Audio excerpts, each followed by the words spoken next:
All sports, all the time. There's heroes and there's legends. Heroes get remembered. Legends never die. This is the Spoken Podcast. Hold your ears, folks. It's showtime. I'm your host, Lance Twidwell. Man, that kid, he can ball, man. He can ball. Touchdown, Kansas City! Patrick freaking Mahomes, baby! Let's talk some sports, because that's what we're here to do. You are tuned in to The Spoken.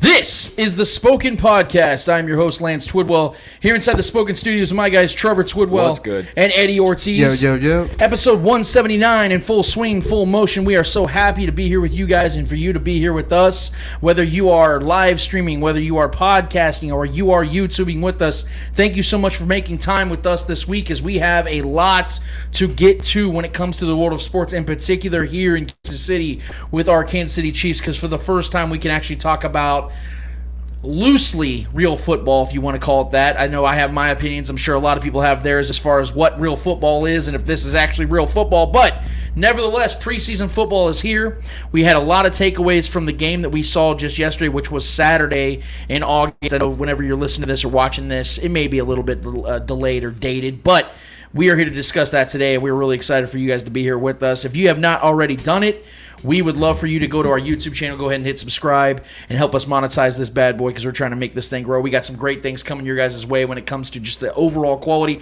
I feel like we have some good quality content here already, but we're trying to spruce this bad boy up, trying to put some lipstick on this pig, if you will, and I hope you guys are ready for a great show that we have today for you guys. First and foremost, Eddie, Trevor, how you guys doing today, man? You guys feeling good? You guys ready for the show? Fantastic. That's what I like to hear. That's the optimism we like to have. Trevor likes to spread that serial optimism around here, and we're going to continue to go down that path, because there's a lot of reason to be feeling really good about this team.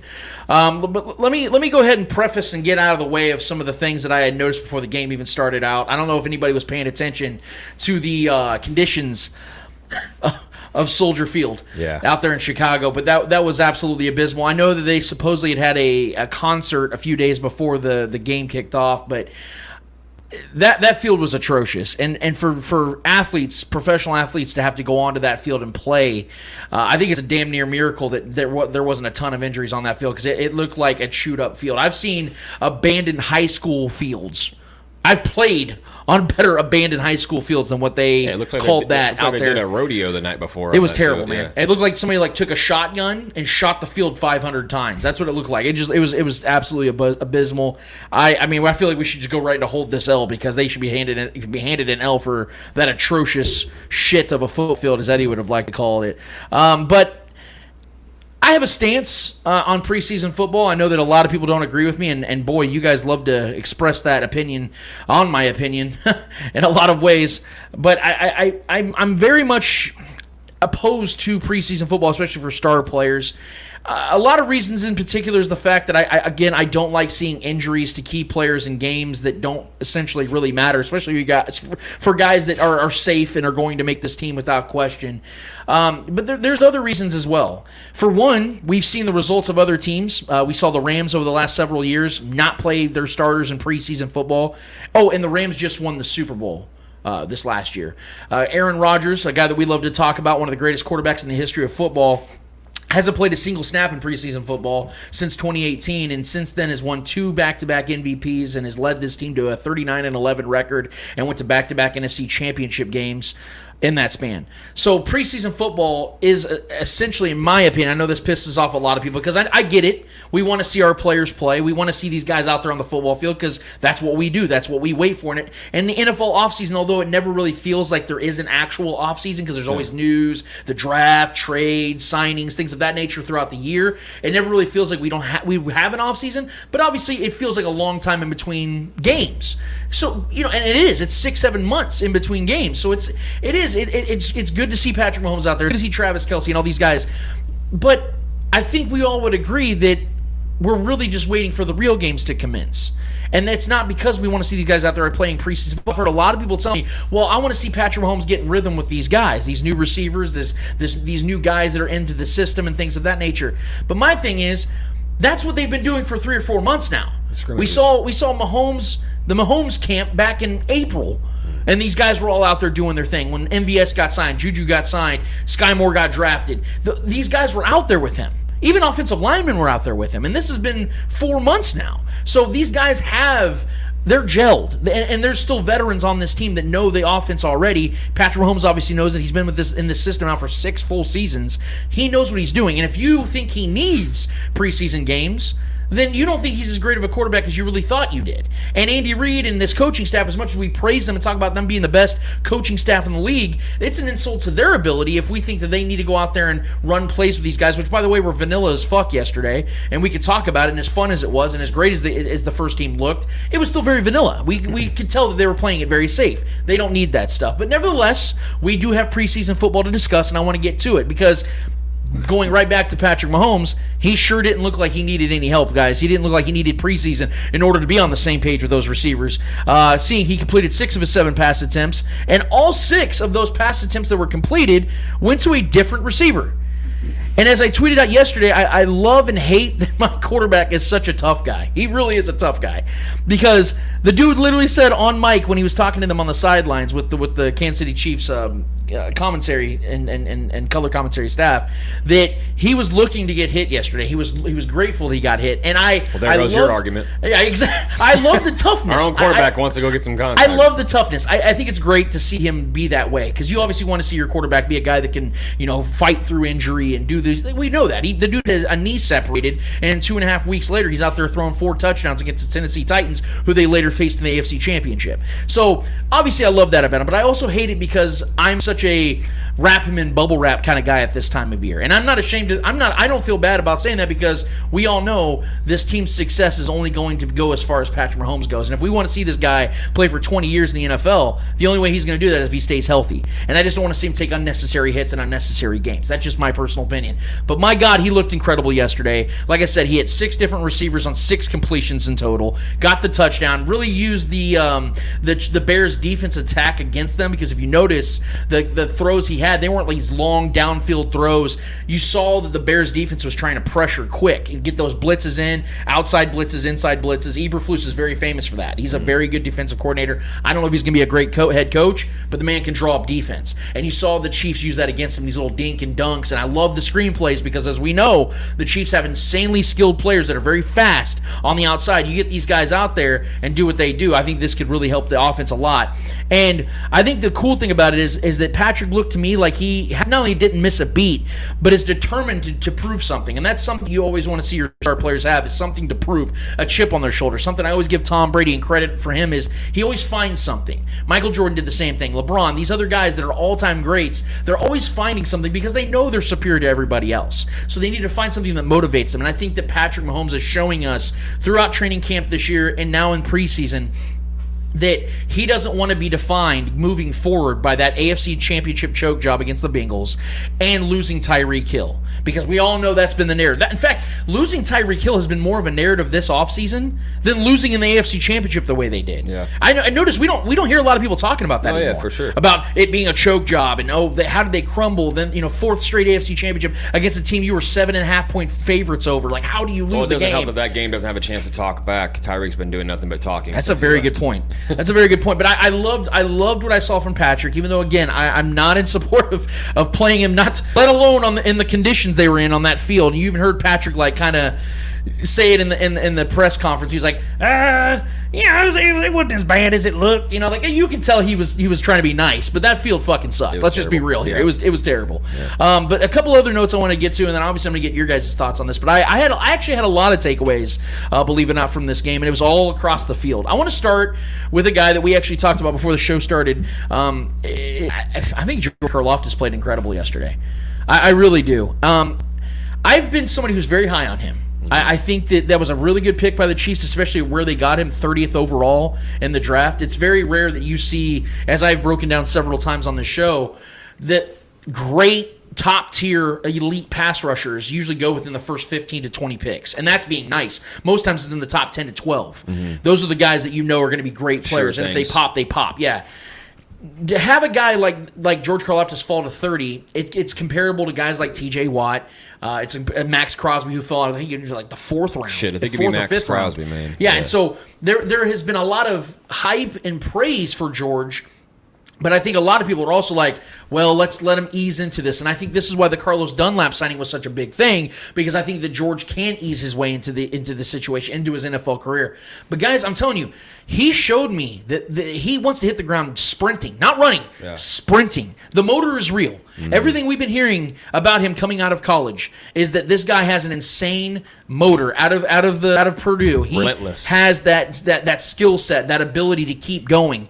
And Trevor, you already predicted, and I'm calling him the meat Greek, by the way. I think everybody calls him the Greek freak, but that's already Giannis. Yeah. I'm calling him the meat Greek. He's a humble dude. Yeah. He's all about football. He's very coachable. You've seen the franchise stuff when they're teaching him things, and you hear the way he's like just absorbing all this information. He just wants to be the best he can be. Yeah, he's truly one of those guys. Practicing with Frank Clark after practice. Yeah, he's listening to this. Joe Colin's been really getting him going, hyping him up, but also being very critical, very, very genuine about things. By the way, Have you seen? Yeah, go ahead. Joe Colin, I don't know if you watched the first episode of the franchise. I love that guy already. The I love the way he talks. Well, He's just like, in like Karlaftis his is doing aggressive a great coaching job. style. Like Yeah. I just want to throw that out there. Like I don't know if you guys have watched, anybody out there who's watched the franchise episode, which was great with McDuffie. Pretty much the whole thing was centered around him. It was good to have those episodes back. I enjoyed that little show. But yeah, watching him on that film, man, and coaching those guys, getting in their ass and being aggressive, I loved having that kind of machismo. And again, I want to preface this. I don't think that preseason is something that is a true indicator of what's going to be, because I think we all can agree that the Bears are going to probably more likely be a really bad team this year. The Chiefs, obviously, we know that since 2018 have led the NFL in points, so it's not shocking to see them do what they did. And I think that we all know that's how it's going to go. So I don't feel like this game was a major indicator of what's to be seen, but there are going to be little tidbits of truth in everything that we do see in these games. And I think when Trevor, you made that prediction, going back to my point, you making that prediction that he could lead, that George Karlaftis could lead this team in sacks, I think you could be nails on this one. And I'm not saying I'm fully on board with that idea just yet, but I think that your assessment on him could be really accurate because of the fact that he's showing us the things that it isn't just skill he's relying on. This dude is really out there trying to give it his all. It's not that, oh, well, I can take this down off, and then I'm going to go out there and I'm going to try pressure him on the third down. You know, when we really need it, it's third and long. Okay, I'm tapping in, which isn't necessarily wrong, because we know guys have to conserve their energy, but the motor is truly there. You can tell this guy is a 3-4 down type of pass rusher. It's a combination of him, his relentlessness, and his youth, and his desire to get after quarterbacks. And with the combination of Frank Clark also wanting to have a better season this year and really, really push for that. So I think he's going to benefit off of Dunlap and Frank Clark really setting the edge on the other side, allowing him to put a quarterback in a compromising position and take advantage of that. And Chris Jones, obviously, will get there, looked great as well. So if all those guys are firing all cylinders, George is going to have his ability to pick up the scraps and make plays. So the combination of all three of those guys working together is. Karlaftis did get a sack. It was a 10-yard sack. He had 2 more quarterback hits and a number of quarterback pressures. Again, we know the competition he was going against, but to see him not look overwhelmed, to not look like he was lost, to not look like it was too fast for him, he looked like the best pass rusher on the field yesterday, and that's high praise for him, and I'm really looking forward to seeing him moving forward going into the regular season, because as we all know, there is a daunting task in that first 5-6 week window for the Chiefs. They're going to need, if George Karlaftis can take this and build upon it, that's going to make things that much easier for the Chiefs defense. It's very young and very impressionable to really get going quick. I want to bring up the fact that we always talk about how Andy Reid's like this really nice guy and everybody loves him and he's like the dad to all these dudes, and throughout the years like he's this lovey-dovey kind of guy where people just always can wrap their arms around him. But Andy's got this trolling side to him. He's got the savage side to him. And for one, I love the fact that Andy Reid and Eric Bieniemy decided to stick with the 21 personnel for the entire first drive with the first team. What 21 personnel, for anybody that doesn't know what that is, it's 1 tight end, it's 1 running back, it's 1 fullback, and 2 wide receivers. That's a base set of a typical NFL offense. And he drew up plays for 6 different receivers that ended up being reception by 2 tight ends, so tight end positions taken care of, 1 running back, 1 fullback, and 2 wide receivers. So every single skill position had at least 1 reception on that first drive. To me, that's like trolling a little bit, because I think that the narrative out there about him relying so much on Tyreek Hill and so much on Travis Kelce. He went out there and made a statement from their first drive of the season. Hey, we're going to spread this ball over the field. We're going to show you guys that we are multifaceted, multiversed, and we can make this thing happen regardless who's catching the ball. And that's high praise to, I think, Patrick Mahomes as well. Not to mention the fact that, as we were talking about before the show, and this was my favorite part of the entire game, was when he had safety Justin Reed kick a PAT, which was good, by the way. And we've seen Justin Reed booting field goals from 60-plus yards in camp, so this shouldn't have shocked us, seeing that, as you know, Andy is notorious for doing things like this. As I've been saying for a long time now, when you see things being practiced at Chiefs camp, you're going to see it in game. At one point or another, in some magnitude or another, it is very intentional what you see in practice, and why I believe that you're going to see those in games on a consistent basis. Which is why I'm also convinced that at some point this season, you're going to see that Jason Williams white chocolate behind the back pass that Patrick Mahomes has been practicing for seemingly 2 months now. You're going to see that in a game. I think it's going to be probably like in a blowout on like the 5-yard line. You know, Chiefs are up 35-17 with 5 minutes to go, and he's going to do a little nice little chuck. Yeah, he's going to chuck that to Isaiah Pacheco or whoever's playing running back in that play. I think that you're going to see something cool like that definitely take place. So I really liked Andy Reid doing that, because to me it was a prime example of why players love playing for Andy. He does fun shit like this, and his starting safety kicking PAT is just another notch on that belt. And having fun, especially in the preseason, is something that is key for teams. I mean, we saw on the franchise, Trent McDuffie was at Chardbar, talking about how fun this team is and how much he laughed from day one. And Travis Kelce and Patrick Mahomes being so cool and down to earth, being the superstars of the team, treating him like one of the guys. It makes things easier for these guys, because you know these young dudes are coming here nervous as fuck. Because not only are they playing in the NFL, but they're playing for one of the most prestigious franchises in football. And so walking into that, you're like, fuck, dude, like, this is a lot of pressure. But when the dudes are cackling with you and Andy's doing fun shit like this, like, you kind of just ease back into it, especially guys like Trent McDuffie, who's never, he said himself on the franchise, he's never left the West Coast in his entire life. At 21 years old, this dude has never gone further, I think he said, like, than Oregon. That's wild to me. Like, being a guy from the Midwest, like, being all over this country, like, I could not imagine, like, only being in Kansas, like, my entire life. I think it's wild to think about that, how big the world would be to you. So, with that magnitude in place, Andy's the perfect kind of guy and head coach to ease these guys into this situation. You guys remember a couple weeks ago on this very show when I told you that I don't know when it's going to happen, but it's going to happen, that Sky Moore is going to be a special player in this league? Well, this man already showed how special he is and will be playing in this game, as he hauled in, I think it was the play of the game, this actually a very nice pass from Shane Buechele. I'll give him credit for it.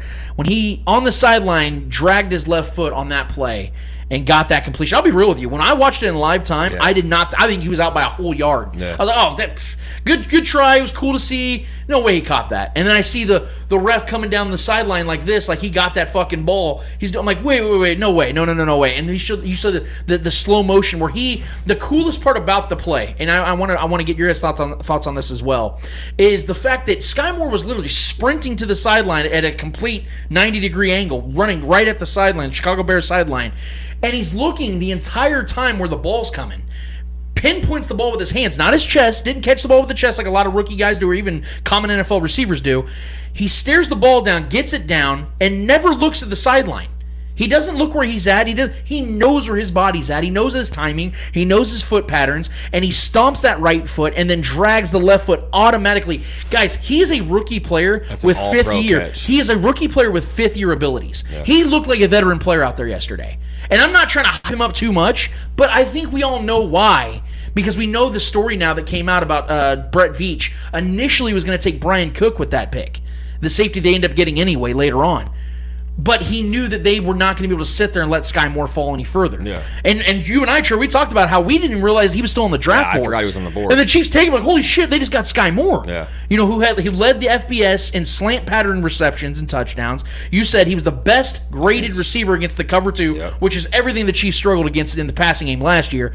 And to see him do this, to see him do something like that, that is pure instinct, that is pure skill and pure athleticism. Man, I'm telling you guys, I'm still going to reserve the fact that there's a lot of mouths to feed, so it's going to be difficult for me to say that Sky Moore is going to go out there and be some breakaway player.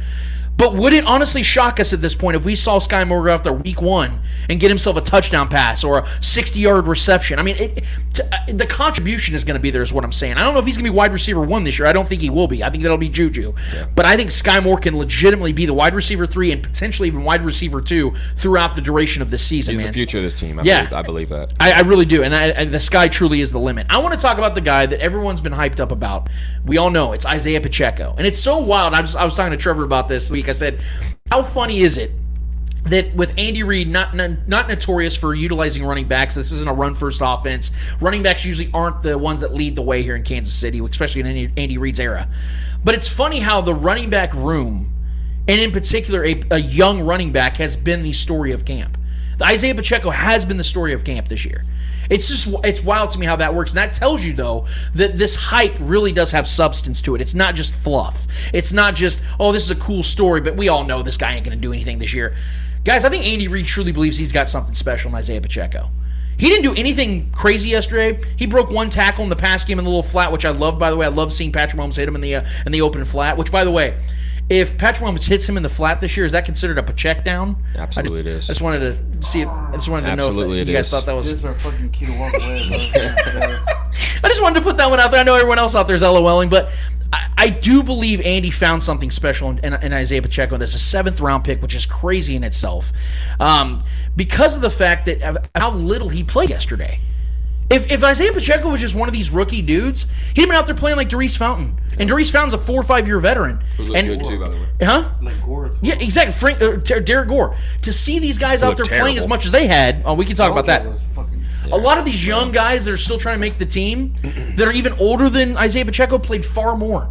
And he was getting first-team reps. Like I said, he got the pass from Patrick only threw the ball 7 times, and Isaiah Pacheco got 1 of them. Like, think about that. Think about, like, the magnitude. I think we all know that Clyde is the running back 1 going into the season. But Andy Reid is very intentional with how he plays players in the preseason and training camp.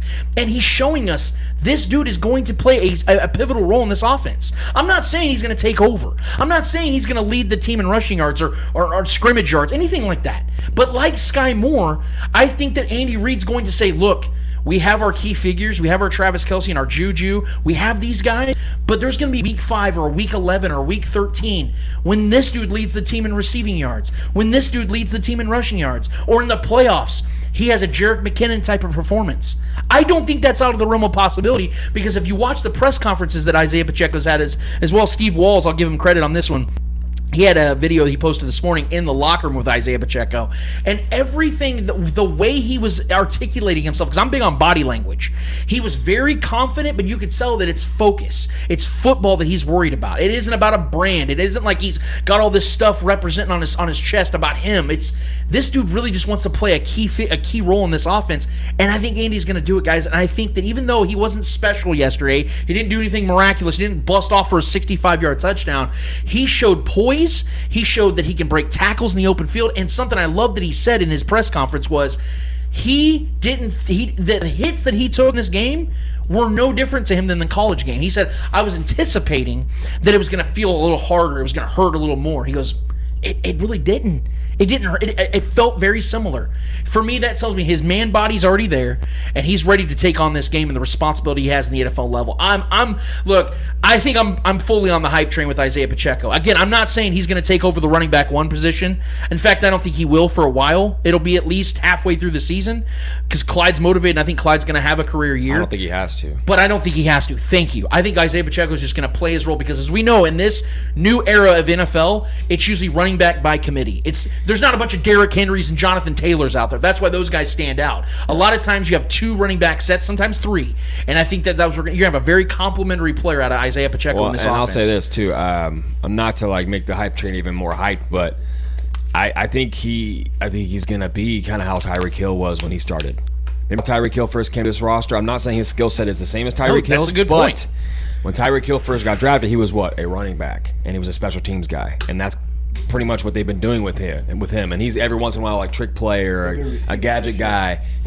I think we're going to utilize him in that way a lot, the way we kind of developed Tyreek Hill. And because I think he's got good passing, catching. He's got the chops for receiving. He's a return guy already. He's obviously a really good runner. He can do all those things. Obviously not as fast as Tyreek Hill, but he's extremely fast. Yeah. And he's agile and he can move. He was one of the I think the fastest He had running back in the 4.3 draft. speed. Yeah, 4.3 speed. So I think he's that secret weapon that we kind of felt about Tyreek Hill, how he was that guy that can kind of do it all. I think that's kind of, and he's wearing number 10, like, ironically, I feel like this is kind of like. I did put that out there. I said, it's got to just burn Tyreek up to see his number 10 jersey out there being the storyline of the entire training camp and preseason. Because, I mean, the irony of that, you leave it, everyone, it's like, damn, it sucks we lost Tyreek. It's been the storyline of the offseason, and Tyreek's out there been talking nonstop in Miami. And then number 10 of all jersey numbers. And again, I'm not saying he's Tyreek, but I'm saying the evolution. No one's Tyreek. I think that's kind of their goal, is to kind of evolve him, because we all know Tyreek was rough around the edges when he first got here, but he was extremely skilled and hyper athletic, and that's kind of how I feel about Pacheco. He might be even more polished than Tyreek Hill was at this point of his career. So I think that evolution could be a similar path for Pacheco to be like the all-around weapon. He carries 215, 220. Yeah, 215. Yeah, he's taller and bigger. Yeah, tall, he's 5'11", 5'10", 5'11". And he's damn near as He's fast. almost the exact same size as Tyreek Hill. Tyreek, yeah. Because he's actually heavier than Tyreek. The funny thing is, there was a picture out there of Pacheco warming up, catching punt returns,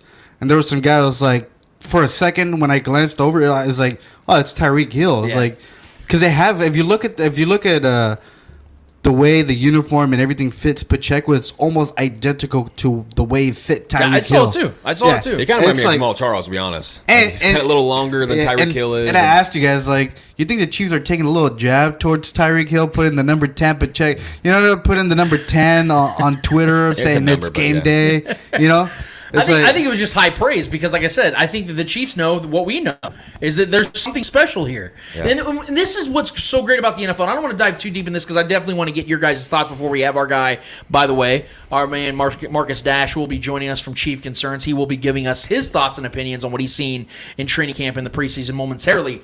But the way I see Isaiah Pacheco being used in this offense, I think that what the Chiefs are seeing is this is not just something that is a flash in the pan. And again, the NFL, there's a story like this every single year. I was listening to a radio show locally. I forget which one it was, but they were talking about every team has an Isaiah Pacheco. No, they don't. This isn't something that happens every day, but every year you see at least one or two guys in the league that were unexpected gems. That leapfrog the roster positions. All of a sudden you have Willie Parker setting a Super Bowl record for rushing yards. Mm-hmm. And he was an undrafted free agent running back. Isaiah Pacheco being a 7th-round running back, having snaps with the first team in their first preseason game. Like, this is setting a precedent for the running backs in Kansas City. It isn't Clyde. It isn't anybody else that's setting the precedent. It's a 7th-round rookie that's setting the precedent for the running backs. To now, there's pressure on guys like Ronald Jones and Jerick McKinnon on whether they're even going to make the team. And even to this day, like, with all the praise that Pacheco's getting, there's really no pressure on him because he was a 7th-round pick. There's literally no even if he doesn't work out. A lot of people are not going to kill when he first got here. You know what I mean? Like, a lot of people are not going to be too concerned about it. And if he succeeds, that the storyline that's gonna, I just feel like Pacheco has no pressure on him just for being a late round pick. He has a lot to show, and I think he's doing just that, and that's why he's getting all the praise he's getting right now. He's playing with house money right now because, like you said, no one was expecting him to be anything of real significance going into this season. No one did. They're like, oh, he's fast and he has some skills. And he's an athlete. He's a good athlete. Like, we'll see if he makes the team. Yeah, it's a practice squad kind of body. Yeah, that's why a lot of people were already looking at it when he got drafted. Right. We were looking. I mean, let's be real. Just not even a little over a month ago, we're sitting there talking about Ron Jones being the maybe starting running back of this team. He may not even make the roster. I really want him to, but I don't know if he's going to because Jerick McKinnon's got the inside track, being a guy that has a great reputation in the postseason with this team. Was at Patrick Mahomes' wedding. That actually does matter. Let's be real. Yeah. That's why Garrett Dieter made the team for 4 years. I think he's safe to make this roster. Yeah. Ronald Jones? No, Jerick McKinnon. Yeah, that's what I'm saying. He has the inside track, barring injury or anything like that. He's proven to thrive in this offense at big moments. But I think it's safe to say that right now as it stands, if week 1 started today and the Chiefs were in Phoenix playing the Cardinals, Isaiah Pacheco's running back too. Yeah. Ronald Jones is not Probably practice squad. And if Ronald Jones doesn't make the team, I do think the Chiefs will trade him We'll try because to trade he's a him. 25-year-old Yeah. skilled running Someone back will give who's away had some- success. Yeah. He's had success in this league. Let's be real. With the Bucks, he was good. He was a good player. If we can get a couple Injuries picks caught out, up to him. Yeah. if we can get a couple picks out of Rojo, that's a win.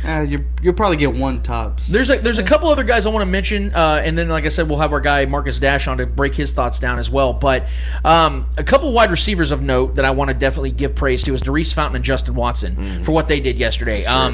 They're going to make this team because they're Dave Tobe guys. They're special teamers and they're good at special teams. That's what Justin Watson did. I think back with Tampa Bay, if I'm not mistaken. And Darius Fountain's obviously been for the last 3 or 4 years and has been good contributor on the special Watson team filled side. in a few times at like a slot receiver role with Tom Brady, and he looked pretty good every time he got a chance. They both yesterday they combined for 8 catches for 69 yards, nice, and 1 touchdown. So I thought the Justin Watson touchdown was a very nice catch. Great throw by Shane Buechele. Hell yeah. I thought Shane Buechele looked really good yesterday. He is good, man. And I don't know what's going to happen with him. Hopefully maybe the Chiefs can maybe get a draft pick, a late draft pick out of him in a trade. I would like him to be our backup. Because if he goes to the practice squad, there's going to be a team calling for him this year. I really do think He can this move, will too. He Yeah, can 'cause scramble. there's always a quarterback that gets hurt in training camp or preseason elsewhere. Yeah. I think a guy like Shane Buechele, who's 26 now, if I'm not mistaken, 25 years old, 26 years old, would be a really good guy for another roster to go and get. But he looked good yesterday, and those 2 receivers I thought looked really good, and they contributed, and they made noise. And that's what you want to do in the preseason when you're a fringe player, is to make positive noise. Leo Chenal, he didn't play with the first team at all yesterday, but we saw him really getting in a rhythm and putting on a show with his insane athleticism and tackling ability. In fact, Leo Chenal led the team yesterday with 7 total tackles. He had 6 solo and 1 assisted tackle. Led the team in tackles yesterday. And I don't think that's going to be a surprise moving into the future. Because I'm telling you, Def Chenal is a guy that... a lot like what I've been saying about Sky Moore and Isaiah Pacheco, and what I'm so excited about this young nucleus of talent that the Chiefs have gotten in free agency and in the draft, is these dudes are all about ball. And Leo Chenal, you can tell he's so honed in on the task at hand. And I was watching him very closely in the second and third and fourth quarters when he was getting a lot of his time, is that every time there was a guy in the open that got the ball, Leo Chenal was in the mix. He may not have made the play, but he was always right in the vicinity of that. And that is what you want from young defenders, is guys that are always going to be around the football. And Leo Chenal, I don't know what he's going to become in this league, but one thing I do know he'll become is a starting linebacker for this team eventually. I think that Elijah Lee, Nick Bolton, and obviously Willie Gay are going to be the guys that get the first bulk of snaps as the season progresses. Yep. But I do think Leo's going to work his way and earn his way into the starting rotation. It's going to take time for him. Yeah, it's going to take some time, but I do think he's going to be a contributor. But his instincts are incredible. They're absolutely stupid. He's always, like you said, he's magnetic to the ball. He's always where the ball is. He knows how to be in the right place at the right time. And I think he's just a true playmaker. That's like when we talked about him earlier in this preseason leading into camp and everything. I said he's going to be that guy. I think he's going to be eventually, maybe around like week 10, 11, we'll see him maybe getting on the field some more. Injuries always happen as well, so opportunities could definitely, a door could open for him, and he can just take that job and run with it. Yeah. But yeah, I think he's a guy, once he starts getting his opportunity, he's a guy I'm looking towards more as a future guy, as a guy that can just grow and develop into this in Spags defense and this defense in general. But yeah, I think he's a guy that's always going to be all around, moving around the field, put in different places, up the middle, on the edge, in coverage every once in a while, because he can move. He's fast for his size, man. Yeah. So yeah, him going out there and leading the team in tackles his first. I mean, he was out there a lot, but yeah, he played a lot of snaps. That's still good confidence boost just for him. The one thing I am a little worried about with Leo, and according to a lot of reports and what I saw yesterday, is in the pass protection, he's pretty bad. But when it comes to stopping a guy, when it comes to wrapping a guy up, I don't know if there's a guy better on this team outside of maybe Willie Gay and Nick Bolton that can tackle better than Leo Chenal, because he can get dudes down on the ground and stopping the run, which has been the Chiefs last year, I think, were 23rd in rush defense, 21st or 23rd in rush defense. Man, he could be a guy that drops them down 5 pegs just for being who he is. But yeah, go ahead. I'm just going to say, I'm not concerned about Leo Chenal not being great in the coverage. Yeah. Because if you look back last year, who wasn't also great in the coverage was Nick Bolton, and he was probably arguably the best defender we had in the field. I think he was arguably the best defensive rookie last year. He was arguably the best defensive rookie as far as linebackers go, especially. Okay, I was like Michael Parsons is probably for sure, but I'm saying I mean, I see what you mean, but he's up there in league in tackles. He's terrible at coverage as well as just Leo Chenal. So that's development, man. I'm not worried about it, because if he can lay the hits, the defense is going to respect him a little bit more. Yes, it might target him here and there, but I think he's not going to be used too much in the passing defense kind of game. Kind of like Nick Bolton. Nick Bolton was more about putting that pressure on the quarterback, and if he was in the passing game, he wasn't specifically covering one guy. So I'm not too concerned about that. I was impressed by his lateral speed, though. Like his ability to go move from go left to right. His ability for his size. That is a scary man, bro. Like he's one of those guys. I'm telling you, he's a future guy for me. I don't think he's a guy that's going to explode off the screen this year. He might have some plays like whoa. But like, I think he's going to be a guy that's every once in a while going to make a play when he gets his chance. But I think the season's going on, maybe next year he kind of gets a little He'll more. He'll make a big impact play on special teams. I'll tell you that. Oh, this for year. sure, he's going to tear He's some souls out of definitely, people's chests. But definitely. he's definitely one of those guys that No concern is with a the passing. gym rat, and that's what you want. Speaking of special teams, I think one of my favorite, most underappreciated plays yesterday I know where you're was going. Brian Cook in the first quarter when he chased down Any the punter. chance he gets, man. And, I mean, he was 20 yards back. You didn't even see him on the screen. Punter has the ball. Punt returner has the ball, and he just decks this dude right at the waist area and flips him up, ends him. Leb at the And shoulder. it reminded me a lot of me on Thanksgiving dinner when I see the finer dinner roll on the table and I'm running to go get that motherfucker. Yeah, dude. I was Brian Cook. He entered that was his inner Lance Twidwell when he sees bread on the table, because that dude went and just hunted that dude down. I heard him love going that. Bobby Boucher. Dude, you the needle dick. Like, he went after that, dude. I wanted to give him praise on that as well. And I know we'll discuss with our guy Marcus Dash, because I know him and Jason Dunn at Chief Concerns are big proponents and are pulling big for Josh Gordon, which we all are. Like, we love his story. We love what he, what he's overcome and all that stuff. But I don't see a realistic scenario in which he makes this team. At least right now. We got 2 more preseason games to go. Maybe he'll show us something, but there were multiple opportunities yesterday for him to make a play, and they were both on sideline grabs, and both were come to find out were not completions because he couldn't get his feet down. You could say the throws weren't great. That's fair, but let's be real, man. Like that, when you're a veteran player and the ball is in play for you to make a play, and you have an ability to get your feet down, you got to make the play. And I just didn't see that from Josh Gordon.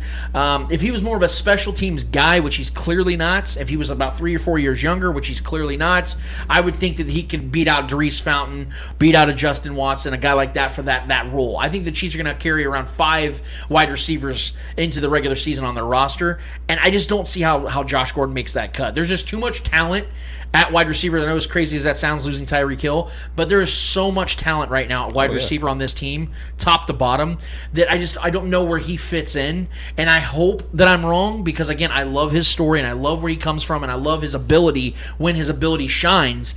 But it's been so long since we've seen it. I mean, like I said, guys, he's been with the Chiefs now going on 2 years, and he has, I think, 5 catches for 32 yards and a touchdown. And he played 12 games last year. Yeah. I just don't see it. It doesn't make a lot of sense. And I know Marcus he'll probably feel different. That's totally cool, and I'm willing to be talked down. Maybe not. Yeah. But I don't see it. Unless you guys saw it, I don't see it. He wasn't on the field much. I mean, when he was on the field getting opportunities, he wasn't getting the catches and keeping them in play. Cornell Powell was on the field more than him, getting more opportunities. It's just who didn't look that great either. But yeah, I mean, especially with Watson out there making plays and Darius Fountain out there making plays and looking good, great hands.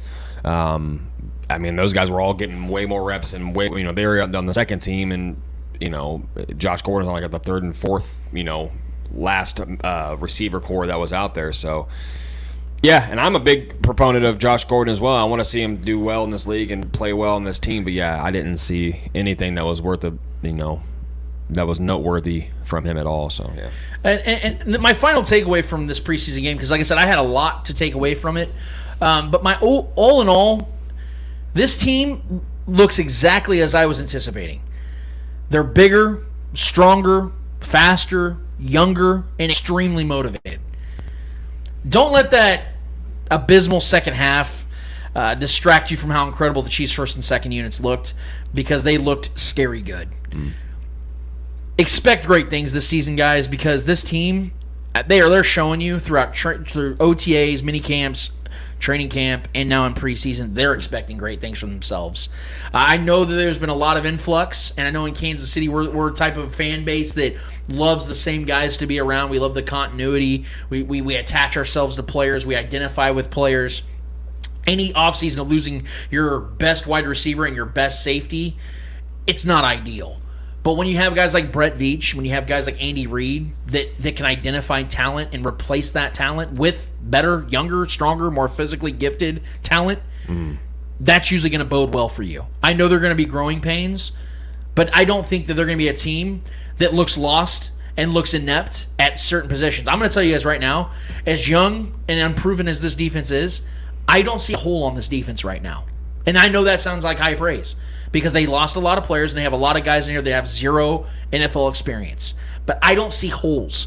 I can see deficiencies in certain areas. I can see a lack of athleticism in maybe one area.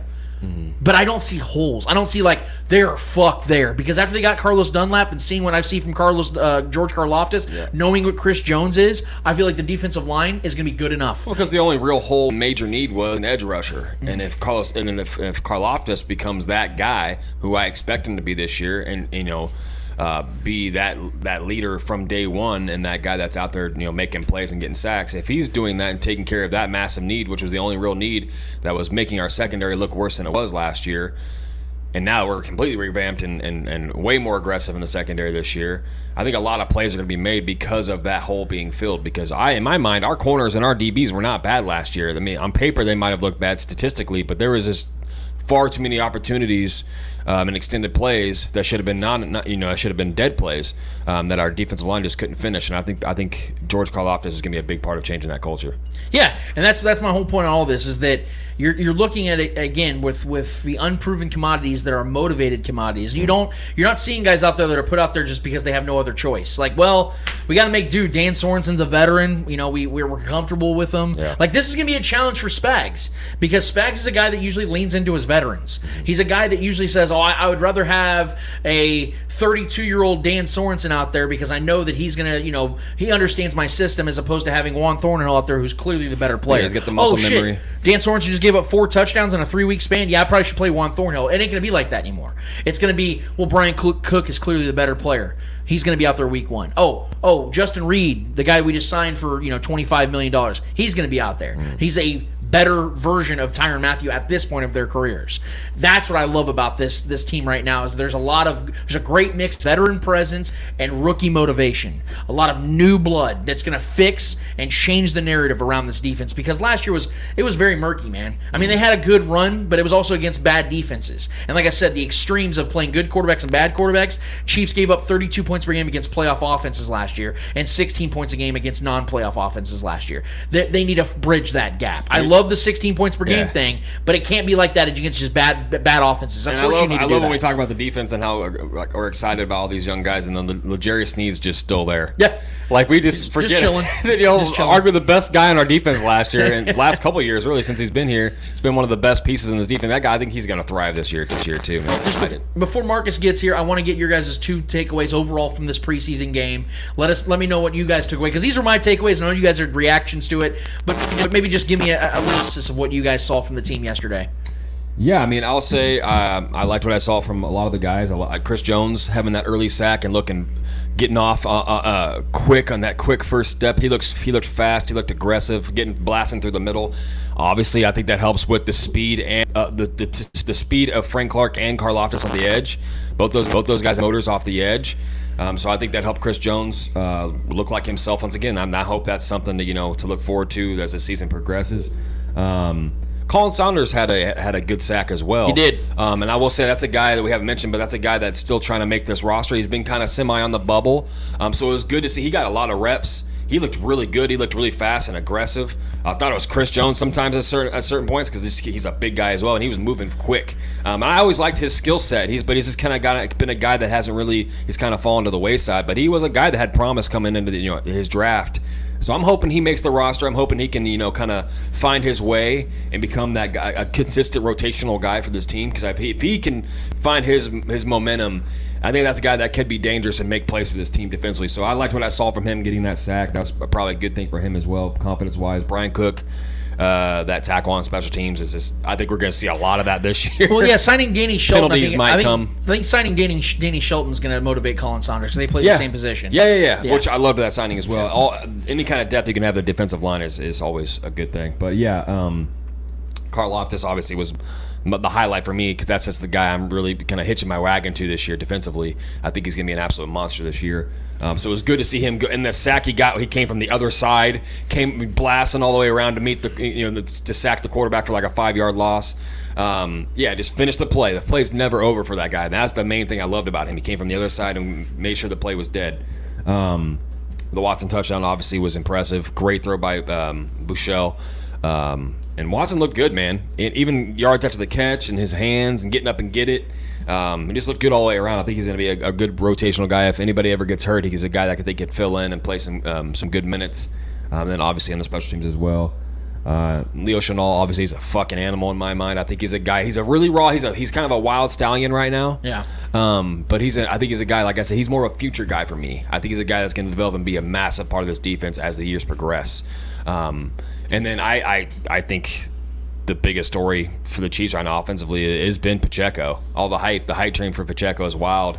And I think he showed why. He hasn't shown much, but I think the respect from Andy Reid from what we saw from Pacheco, not having him out there too much, playing with the ones, getting a target and rushing attempts, and he's kicking the returns and all that. Like that's just. I think he's the new weapon, man. I'm getting Tyreek Hill vibes from when we first got Tyreek. Like, who is this guy?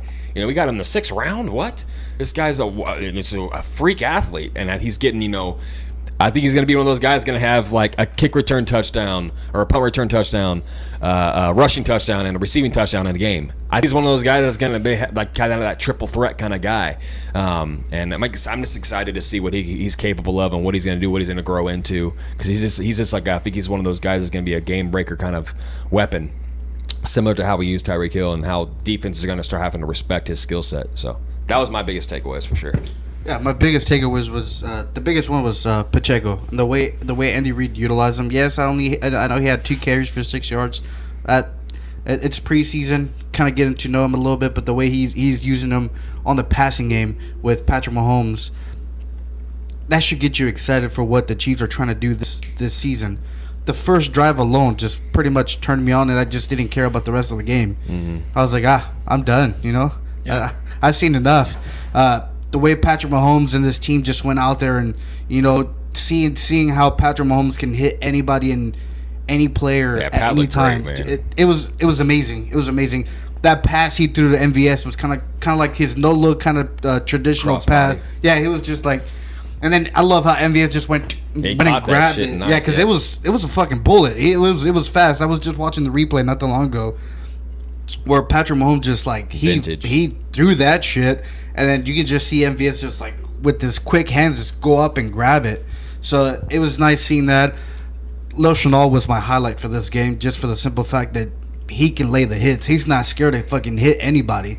He gives no fucks. Yeah. I love that energy from him, and I think that's what this team really needs. Having him and Bolton, being those aggressive tacklers, old school kind of. Yeah, that old school kind of football that can lay a player out and not give a fuck. I love that kind of attitude from Leo Chenal and what he showed yesterday. I am in no way concerned about his pass coverage. Not concerned. Like I said, Nick Bolton always also struggles with that, but last year he was arguably the best defender we had in this team.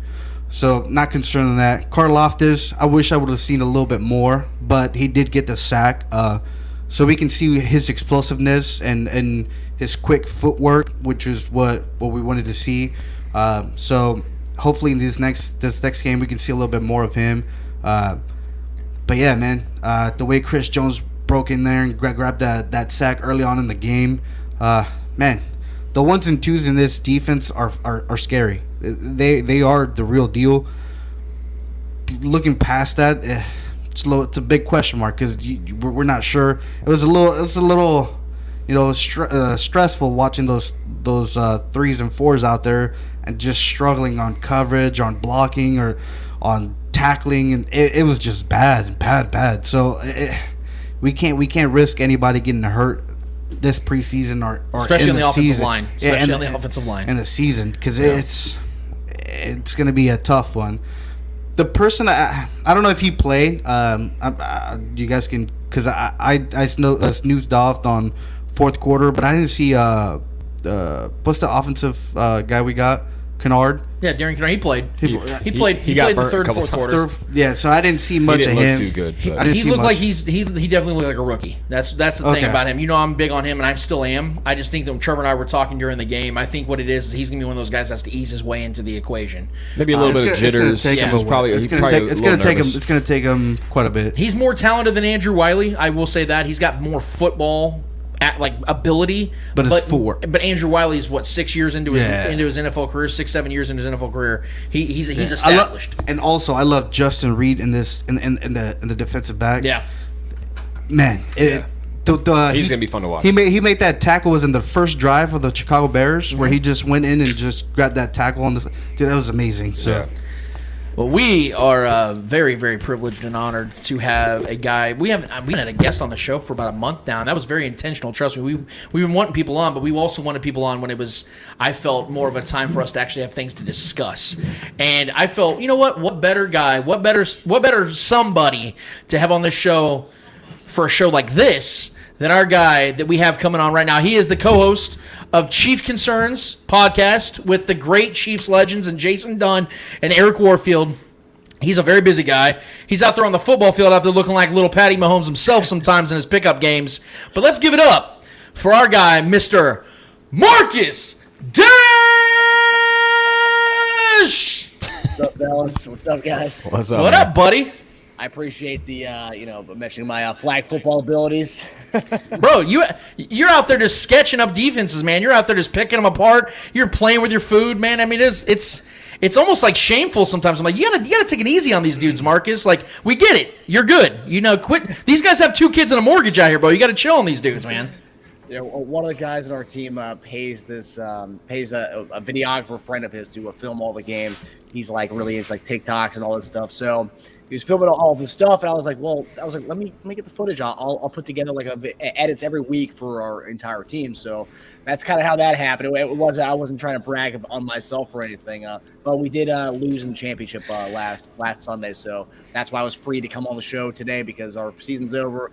We lost the championship. It was a heartbreaker.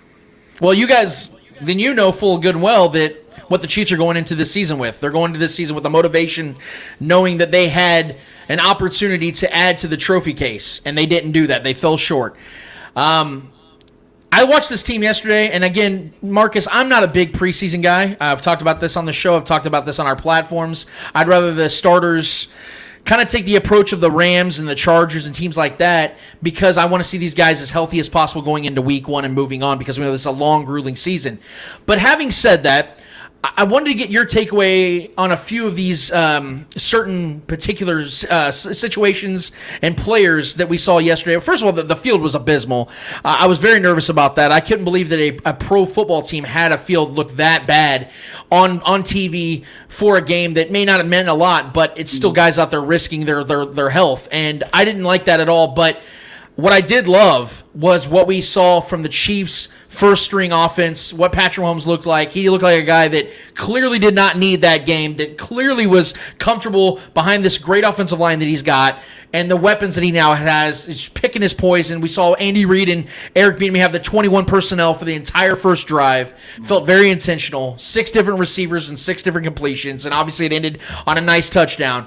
Let's just get your takeaways real quick on what you saw from the first string, what you think of this first string offense and moving forward going into the season. Well, for one, I loved what I saw. I kind of wanted more. They said our stars were going to play the whole first quarter, but we had that one drive, and that was pretty much it. We didn't need to show any more than that. I was kind of hoping for some more, though. I mean, obviously, Chiefs football and seeing our guys out there, but I will say, obviously, everybody getting involved. Michael Burton getting involved, Hardman getting involved, MVS getting involved, Kelsey. I mean, everyone was getting involved, which obviously that's something that we talked about all season. That's what was going to happen. That's the Chiefs we're going to see. And I was kind of surprised Juju didn't get a target, and Juju was the guy that's been Patty's guy all throughout training camp and everything so far. So I was kind of surprised he didn't get any love. But when Pat was 6 of 7 for 60 yards, I thought it was really exciting to see the fact that everyone was getting involved because every offseason teams always talk about we're gonna do this once we go into the season, right? And right away we come out with our first drive, and obviously preseason are not the indicators of anything.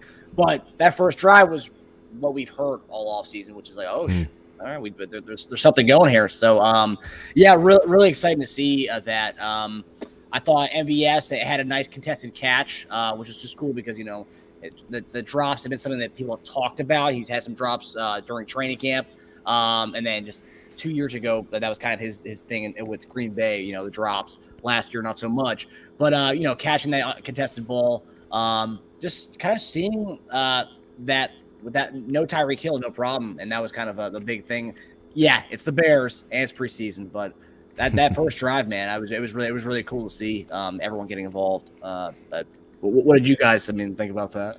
Well, what I loved about it the most was the fact that we saw, and this is actually where my next question kind of goes to, kind of steers in this direction, is the fact that every single year in the NFL we see a hidden gem, a guy that comes out of nowhere. You see these undrafted players make big plays. I always reference Willie Parker from the Steelers way back in the day, setting the Super Bowl record for a single game rushing record with, I think, 186 yards. He was an undrafted free agent. Now we're seeing a 7th-round player like Isaiah Pacheco making such a grand entrance. Now, he didn't do anything special yesterday outside of maybe a broken tackle in the flat, which, by the way, I asked the guys, I don't know what your thoughts are on this, Marcus, but if Patrick Mahomes hits him in the flat, I think that's got to be called the Pacheco down, the Isaiah Pacheco down. What do you think, man? I like that. Yeah, it's clever. He's like, God, I got to hang up on this motherfucker. But in all seriousness, I love the fact that he was getting first-team reps and the fact that you saw Andy kind of preserve him. He didn't play a bunch of snaps yesterday. I know he got a kick return, and he looked really good. I think he got about 30 yards on it. He was in the back of the end zone when he caught it. But you can tell that Andy knows he's got something special here. I'm not saying he's going to take over running back one duties at any point this season. I could see it, but I don't know if it's going to happen. All I do know is that there is something about this guy, that he loves this game, studies this game, is getting better at this game, and has the athletic fortitude to make something and be a key figure in this offense moving forward. So I want to kind of steer in that direction. What are your overall assessments of Isaiah Pacheco in OTAs, mini camps, training camp, and now in the preseason? Obviously, it speaks volumes that he was running with the ones. We didn't really get to see him outside. Once Pat was done, that was pretty much it for Pacheco. We didn't really see anything after them, so that says a lot, right? But I don't know.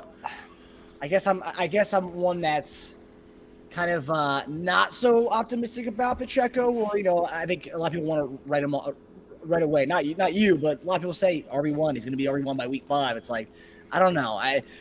Measurables, he had the fastest 40-yard dash from any running back coming out of this draft class, and I don't really see the speed. I remember Knile Davis. He's got a lot of Knile Davis to me. I would say he's got where Knile Davis had some spot duties where he started and he looked good. We were always hoping that Knile Davis was going to that next running back for us. He never really took over that. Same the kind of hype that we had about Colby Smith too. Where Colby Smith, we thought he was going to be the guy who took over, never really did. I think Pacheco could be an all right kind of a spell type running back where, CH looks all right, George McKinnon looks good, then, Pacheco comes in and does his thing. Just that right now, I want to see more from him. He only had, one carry yesterday and then with that one catch. I kind of want to see a little more before we start to say Pacheco is that guy that could be the next Kareem Hunt. But right now, I see more Knile Davis from him than anything else, and I'm happy he did return that. That's what preseason's for, to take a ball out of the back of the end just to see what you can do. And he looked all right, and I think he can be our kick returner. Knile Davis was a badass kick returner for us for a little bit, so he could be that. When I saw his tape coming out of college, I thought he looked a lot like Knile Davis, and I think that he could be that.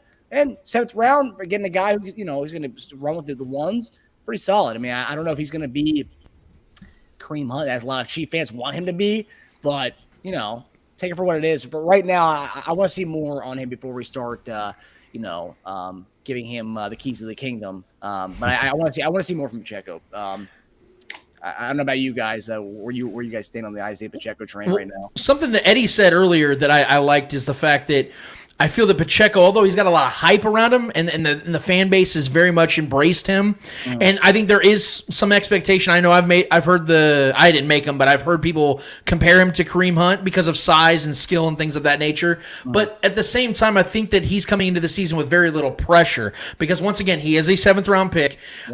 There's already a running back in place. In fact, there's a couple running backs in place. I mean, Rojo, he might even still make the team. I don't know if that's going to happen, but McKinnon had a big postseason. We know that Clyde's a first-round pick, and this is his 3rd year. It's a prove-it year for him. So the focus really isn't on Pacheco, even though it somewhat still is, where people are really liking what they're seeing from him, and the coaching staff's hyping him up, but the pressure isn't on him. The onus isn't on him to have a great season. I think it would just be a cherry on the top if, in fact, he does have a great season. And so somebody that I think has a lot of pressure on him this season, and I think showed out a lot yesterday, or at least showed us glimpses of what he can become, is George Karlaftis. I know that the Bears' offensive line is going to be an atrocious unit this year. The Bears are probably going to be an atrocious unit as a whole, as a team this year.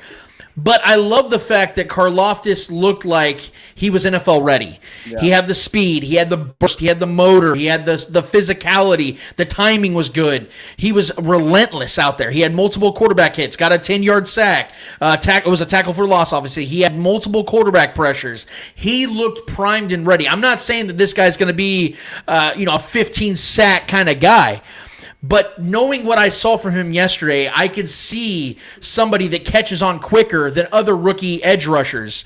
And it's high praise because he was at the tail end of the first round. And we know that a lot of times the elite pass rushers, the guys that end up becoming something special in this league, are usually in the first 15 picks of the draft. So he could become something special at the tail end of that first, which makes him a valued pick. What are your thoughts? What did you see from George Karlaftis? No, I loved everything about Karlaftis yesterday. I mean, he was constantly back there, was that crazy throw that Fields had to Tajay Sharp on the Sideline, but Karlaftis threw the left tackle back there. I mean, that guy was in Justin Fields' lap. Karlaftis,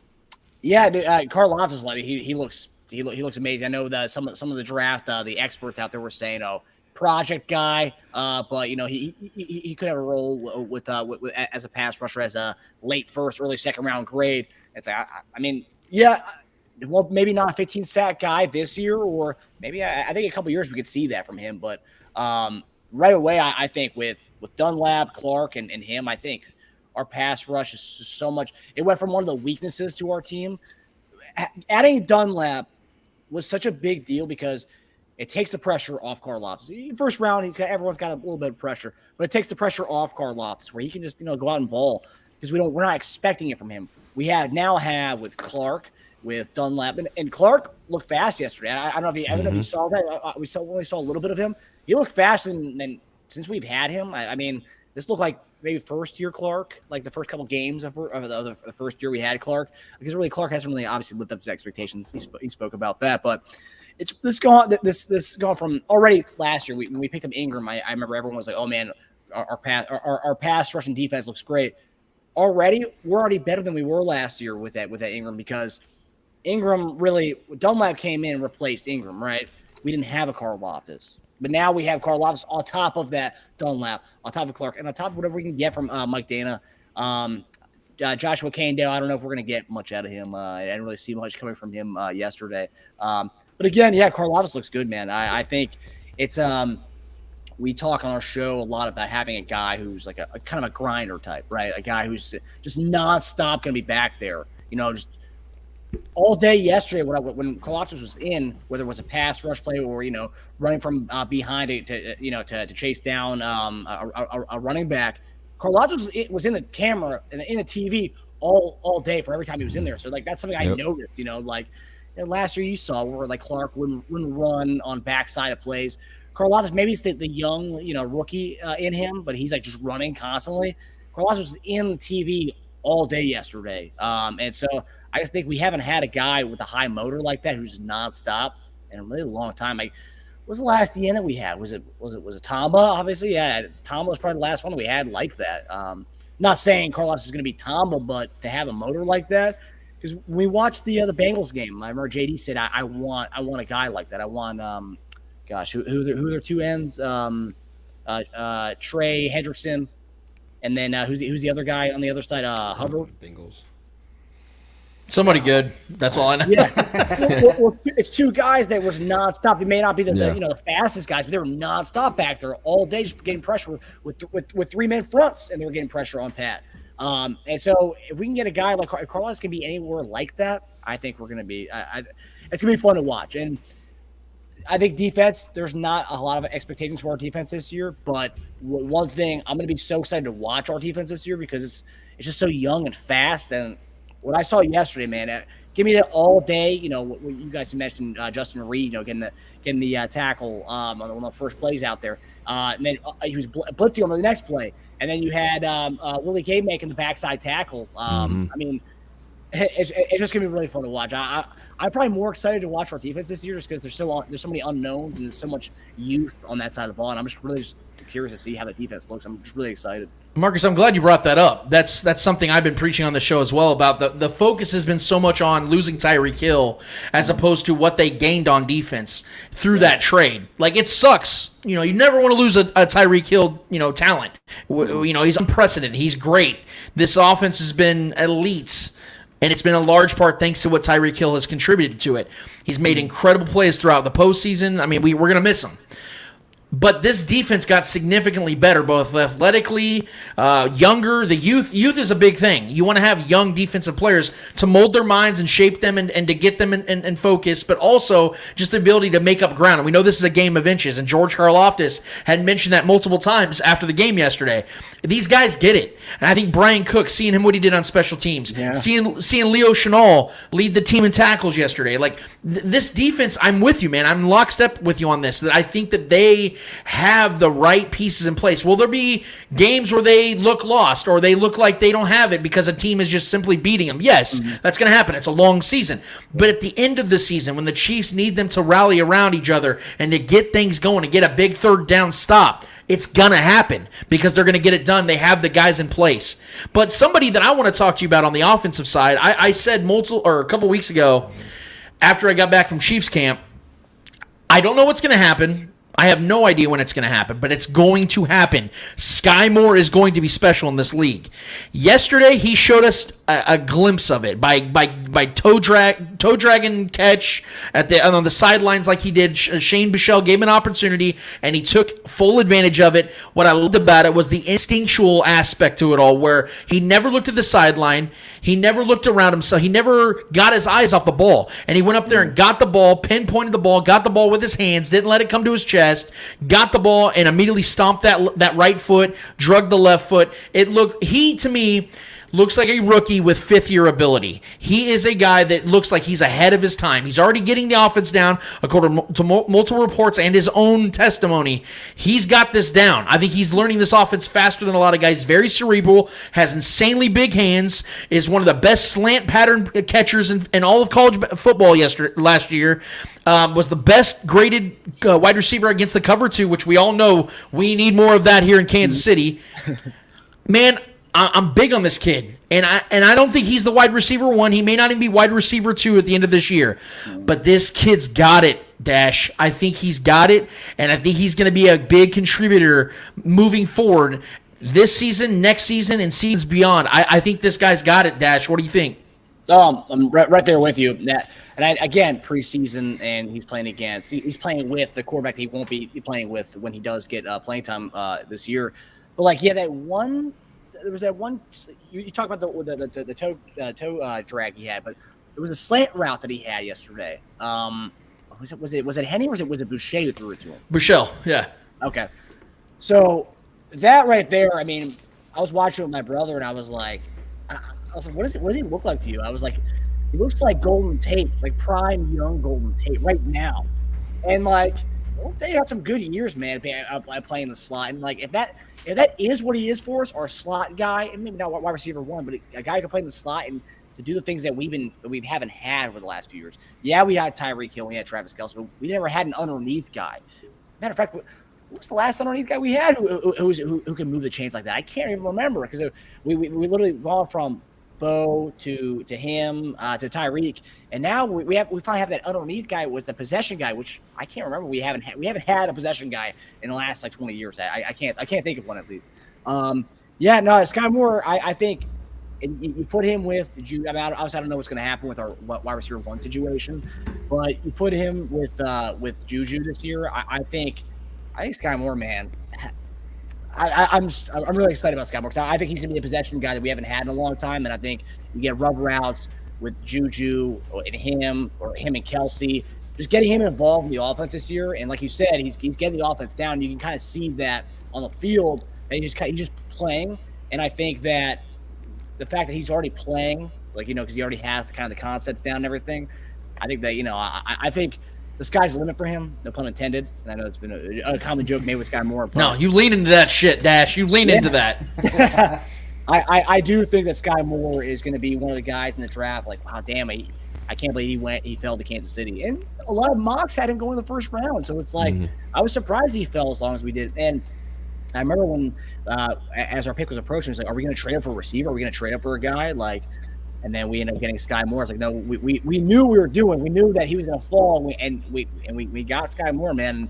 And I'll be honest, I didn't want Sky Moore. I didn't want him as one of our first round picks. But the fact that we got him in the second round, we got him, I was like totally fine with that because with every value board and every mock draft top 100, Sky Moore was going significantly higher than where we got him. So the value was there, and I was really happy we got him. And yeah, if we continue to see a progression with Sky Moore like we've already seen, and plus I want to see him with Mahomes, and maybe next preseason game we'll be able to see that. I kind of want to see how that looks on the field because most of the training camp clips are Mahomes throwing the Juju every time, so it's like we're not really getting to see the Mahomes Sky Moore magic yet. So I can't wait to see it on Sundays, man.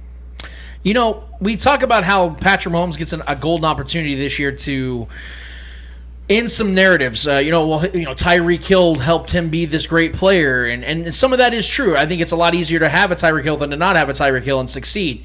But this is an opportunity for Patrick Mahomes to really silence even more of these critics that have been coming at him. And this narrative has been out there now ever since Tyreek Hill got traded. But I think that Andy Reid has an opportunity to do that as well. And I think that Andy Reid, there's a little bit. I started the show with, you look at Michael Jordan, you look at Tom Brady and LeBron and all these other all-time greats that they know they're superior than everybody else, so they have to find that chip on the shoulder. I think that Andy Reid is starting to etch himself into that area of being one of the 3 to 5 best head coaches of all time, and if he keeps going down this path, he's got GOAT ability here. He really does, in my opinion. Because he's been a better head coach in this league without a great quarterback than Bill Belichick has ever dreamed of being. So he's got an opportunity here if he picks up a couple more Super Bowls. But Andy Reid can look at this year and say, man, I got a real opportunity to kind of troll this league a little bit because everyone's talking about the AFC West and how damn tough it's going to be and how the Bills are just this without question, Super Bowl team that's going to represent the AFC. We know that Tom Brady's still. We know the Rams just won the Super Bowl. A lot of people are starting to question whether we can do it still without that top-tier wide receiver. And then we see him go out there in the first-string offense. Every single play was in 21 personnel, and every single one of the skill positions got at least one reception. I think Andy Reid knows, man, that this is an opportunity for him to show his coaching prowess, that even though the AFC West has bolstered their rosters, he's still the man when it comes to coaching. He's still the best. He's still what represents the AFC and the AFC West in particular. What are your thoughts, man? Do you think that this is a year that Andy Reid can really just flex that muscle a little bit and kind of troll the league and tinker with this pick your poison style of offense? Yeah, I mean, I think Andy's already kind of. I mean, obviously, when you talk about he's already in that elite stats. He's going to be a Hall of Famer. I think it's just doing what he's doing now. It's just going to be another story in his career where he was able to do it with not top end talent. Obviously, Juju's a solid receiver. He's a Pro Bowl receiver, but he's done it before. I mean, look, before the Eagles got Terrell Owens, they had a starting team of Freddie Mitchell, Todd Pinkston, Greg Lewis, LJ Smith. He had receivers that weren't top dogs, but he had a good quarterback, and he was able to get the NFC Championship with these guys, with these receivers who were wouldn't probably be owned in most fantasy teams because they weren't top end talent. And I think now he's got, Mahomes as quarterback, and he has a team with Travis Kelce still, because those Eagles teams didn't even have a Travis Kelce. They didn't have anything, but yet those offenses were still fun to watch. They were still the high scoring and high powered, and he did that. But now he got top quarterback, top tight end in the league, and he's got a bunch of different weapons all over the place. So, yeah, and I think as Chief fans, we see the weapons we have, but everybody out there is, oh man, they don't have Tyreek Hill. This team's gonna, they're gonna falter. But we all know where that narrative is going. I think everyone's kind of mentioned it. By week 8, ESPN and all the hot takes will be, like, do the Chiefs have the best weapons in the league? I mean, because that's what's going to happen. We're going to go from dogging the Chiefs saying that Tyreek Hill's gone to do the Chiefs have the best weapons? I mean, because you can go down their depth chart 1 through 5, and they have all these guys. I mean, Mahomes can't fail with this team. So we're going to see that narrative change. So to us, I think it's another chapter in Andy Reid's career of being able to create who Tyreek Hill was, give him kind of the platform to do his thing, to be Tyreek Hill, because Tyreek Hill was a late round pick who was playing running back, who had a transition to play receiver with us, and he created that, right? So he created that Tyreek Hill. So Tyreek Hill goes, he gets paid, and good for him. But now it's a evolving Patrick Mahomes and being able to kind of give him so many toys. And it's funny, I was watching the Oklahoma Texas Tech game, the highest scoring game in college football history, the Baker versus Pat game. And if you watch that game, Patrick, and I was watching this, I was trying to get hyped up for my flag football game last week. I wanted to watch offense. And watching this game, Patrick didn't go to the same, like, he was spreading that ball around, and I'm like, I was like, interesting. I wonder, like, when Pat and Andy sat down this offseason once Tyreek left, it's like, in college, I never had a favorite target. I went to everybody all over the field, and, like, you watch those games, he didn't throw to the same guy more than probably 5 times in that game. He was going to everybody. Everyone was getting a catch. It's like, damn, man, like, he really spread the ball around. And I watched another Texas Tech game, and again, Patrick spread the ball around, and that's kind of what he did at Texas Tech. And now we're just taking that onto the NFL level, where he still has Kelsey, but, like, you're not going to know who's going to be the main receiver coming out of Kansas City each week. And I think that's kind of where we're going. And I think, like I said, Andy's already done this before, and it's just now he's doing it with the best quarterback in the league, and it's gonna look different from what Andy's done in the past, but he's done it before. I think it's just in a different uniform this time. I actually disagree. I don't think that they were watching footage like that this offseason. I think what they did is they went and found your footage playing football, the Marcus Dash tapes, and they're like, all right, Andy's like, look, Patrick, I know you're a regular season MVP, I know you're a Super Bowl MVP, but that is what I need. I need that to be my quarterback, and if you can't give that to me, I'm going to sign Dash. And then you're going to have legitimate quarterback controversy and competition in Kansas City for the first time. And look, man, you've overcome a lot, but Marcus Dash is the real fucking deal. And if you can't give it to me, he will. So I think that's the real footage he watched. I think I need to go down to Texas and work out with Bobby Stroud. There you go. We saw what he's done with Shane, man. I'll tell you what, that's one thing that's not getting a lot of credit. Shane looked pretty damn good yesterday. He did. Everyone trying to say, oh, man, all those receivers were catching. Justin Watson had a great game. Michelle's nice. Looked good. But, Shane was putting it on them. Like, he was making it look easy out there, and he was making it easier for the receivers. Whereas I think if you put Josh Gordon in the door he's found, I don't know, a little segue to Josh Gordon talk maybe. If you put Josh Gordon in the fountain roll yesterday, I don't think there will be much different there. I mean, and I think with the guys like Cornell Powell and Josh Gordon, I think we need to see them with quarterbacks who aren't named Dustin Crum, with that fourth string O-line, because that was brutal to watch, man. Yeah. How is any receiver going to get any kind of real looks when you're playing with that O-line yesterday? That was really bad to watch. Well, that's actually where that was really my final question here, Marcus. I was saving that for you because I know that you and Jason in particular, you and Jason Dunn, have really been, knocking the door down for our guy Josh Gordon. And you and I, we've had our discussions, and we've talked about it on the show. We've talked about it in text. Josh Gordon is a guy that I really do want to see make this roster. I'm rooting for him. I love his story. I love his talent.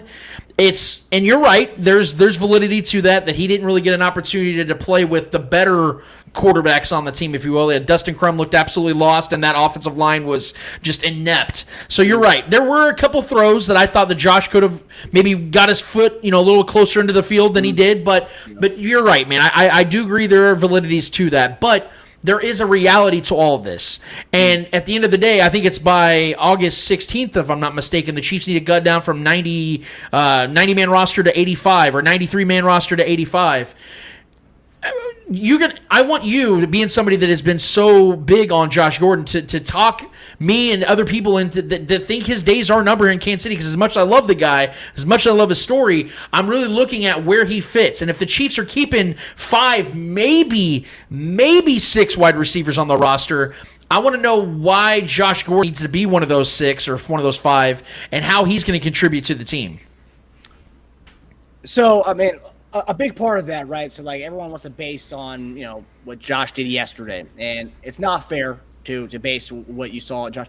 And, he's got his toe down, which I think that tough grabs nonetheless, though, But I think that for people to want to keep Daurice Fountain on the team because he plays special teams and Josh doesn't play special teams, it's like, really, the potential that Josh can unleash. I'm not saying Josh is going to be 2013 Josh, and that's what the JD and I want to be clear.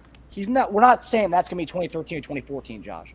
But Josh doesn't have a lot of wear and tear on those tires. He's been pretty much, sitting at home for the last few years of his life, So it's like he doesn't have a lot of wear on those tires. And when we do see Josh, he makes like nice grabs yesterday, as we saw. And he had some dropping issues last year when we did play him during the season. But as you heard him say this past week, it was an insurmountable task for him to just come into Kansas City, learn that playbook, and play. He couldn't play because obviously he was thinking too much about the plays and everything. I just think if don't we want the best possible receivers out there on our team, right?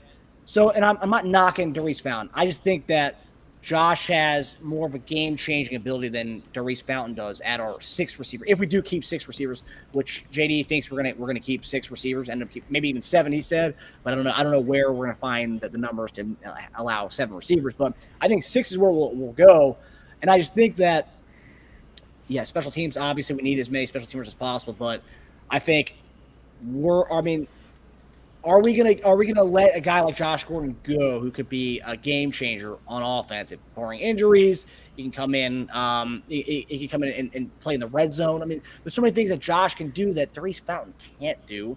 And I don't care if Josh is old or older, but I think he provides something that none of the other receivers on our team have, which is that size and just that kind of game breaking ability. And there was one play actually yesterday where I thought the quarterback was going to get it to him.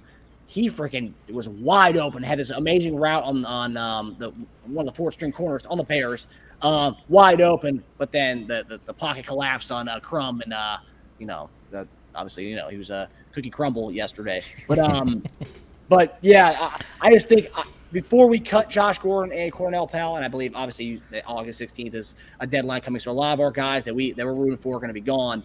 I hope that by the next preseason game, I hope they kind of let Josh and others kind of play with the Chad Henneys and play with quarterbacks and the O-lines who are actually going to block and show us something, because that 4th quarter was atrocious to watch yesterday. I don't know. I was watching. I wanted to see Josh do his thing, but that was so bad to watch yesterday. Yeah. Yeah, it was, man. And again, I make the record straight, dude. We would love to see Josh make this team, because I'm with you. I think that he's got more of a wide receiver presence to him than a guy like Daurice Fountain, that he can make better plays in an offense. The problem is that I think that every receiver on this team has a particular purpose. We know that Juju, MVS, Sky Moore were brought in, signed, and drafted to be the guys that can carry the receiving load, whereas guys like Daurice Fountain, Justin Watson were brought in particular to be more quote-unquote tope guys. Yeah. And I would love to see Josh Gordon get that opportunity. I just don't know if it's going to be here in Kansas City. And if it isn't here in Kansas City, I'm with you. I'd love to see him get a couple highlight plays, and a team out there is like, we just lost one of our receivers to injury. Maybe we'll give Josh Gordon an opportunity, because like you said, there's still tread on those tires, and hopefully those tires were brought from like Pep Boys or something like that, because that they could still be quality. And I'm hoping that for Josh Gordon. But nevertheless, Mr. Marcus Dash, You are an awesome dude. We appreciate all your time, man. He is the co-host of Chief Concerns podcast. He also could potentially be the future starting quarterback of the Kansas City Chiefs if Patrick Mahomes doesn't film study the hell out of what Marcus Dash has put on tape. Because the man is legit. He's got like the whole like 3/4 throws. You know, he's got the sidearms. He's got the swag. He's staring at the camera. He's like literally doing this as he's running at the camera. The man knows what he's doing. And so, Patrick, you got some competition, bro. And he's a podcaster. He's multifaceted. People like him. He kind of looks like Scott Baio back in the day. I think Dash has got it where it takes, man. We always appreciate you being on the show with us, bro. We really do appreciate it, man. I appreciate you guys, and that's funny that my family sends around little old Happy Day Scott Baio. Nice. old Scott Baio, not this new crazy Scott Baio. Oh no! I'm talking like from like 1985 back, not modern era Scott Baio for sure, bro. But no, bro. Nevertheless, we really do appreciate. We love you, man. We love Jason Dunn, Eric Warfield. You guys are some of my best friends in the podcasting world. You guys are always so good to us, and so therefore that's the least we can do to you guys. It's gonna be a fun season. I hope you're ready, man, because we're gonna have you on several more times throughout the season. We're gonna get Jason and Eric back as well. But for you to make your time, dude, we really do appreciate it. I'm looking forward to this time next year. You're celebrating a championship for your football team, bro. Hopefully, man. I gotta get the monkey off my back. You know, it's my flag football guys don't know this, but back in college, so after I was done playing football, I ended up playing the intramurals, and I went 0-2 in the championship games in the intramurals. And so now, in the adult league I'm in now, we've gone to championship 4 times in the last 4 years. 0-4, so 0-6 collectively. So I'm on a hot seat right now. You see my stiff going off. Get it together, man. I'm not getting it done. Yeah. Right now you're like the Jim Kelly, you know what I mean? But you're gonna get that Steve Young, you get that Steve Young run where they're pulling that monkey off your back, bro. It's gonna happen, damn it. It's gonna happen, Dash, and we're here to see it happen, brother. But nevertheless, man, keep kicking ass in Chief Concerns podcast. Keep kicking ass in life in general, bro, and we will be talking soon, all right? Thanks a lot, fellas. Thanks for having me on, guys. That is our guy Marcus Dash from Chief Concern Podcast. Give him a little round of applause because he absolutely brought it today. We really do appreciate him coming on. Go listen to their show, guys. Go follow them. They're on YouTube. They're on all podcast platforms, and they have great content. And honestly, they have an advantage that most shows don't have, ours included, where they have former players, NFL players that had long careers and in particular play here in Kansas City. So if you want to get that perspective from guys like Marcus Dash who are well-versed and understand the game, along with former greats like Jason Dunn and Eric Warfield, man, you got it there at Chief Concerns, and I highly recommend their show. I enjoy them. Even if I didn't know the guys personally, they weren't personal friends of mine, I would have definitely said, hey, go listen to that show because I enjoy it regardless, and they're one of the best out there, and they're very supportive of everybody else because they know that we all can eat out here, man. It's about unity. It's about doing this together and having a collective and a community of content providers, and that's how we look at it as well. So again, thank you. Follow Marcus Dash at Twitter at Dash of News, and you can follow them, their show, Chief Concerns, at Concerns Chief on Twitter as well, man. They got great stuff, and they come out with shows all the time, and they will absolutely give you what you're looking for. But nevertheless, I don't know if we have anything on the Eddie Hour or not, but we'd like to get some questions from our guy Eddie, because he's always got thought-provoking questions. There's been some really heavy news stories coming out of the world of sports. Eddie, what do you got in the Eddie Hour this week, man? Has there really though? No, I'm just This kidding. shit. All right, man. Let's go NBA. Are you for NBA players playing in this Drew League, kind of like LeBron James already played in, and I think DeMar DeRozan played this weekend as well. I don't know if other NBA players currently play in that league. Dejounte Murray. Yeah. Are you for or against NBA players kind of playing outside of the NBA? 100% against it. Because of the fact that I know this is a game that we all love and it's a child's game and things of that nature, but there's also a significant risk involved. The reason why is because of how much money is put into these guys, how much these franchises are relying on them. I take it back to when Patrick Mahomes was first taking over the starting duties for Kansas City.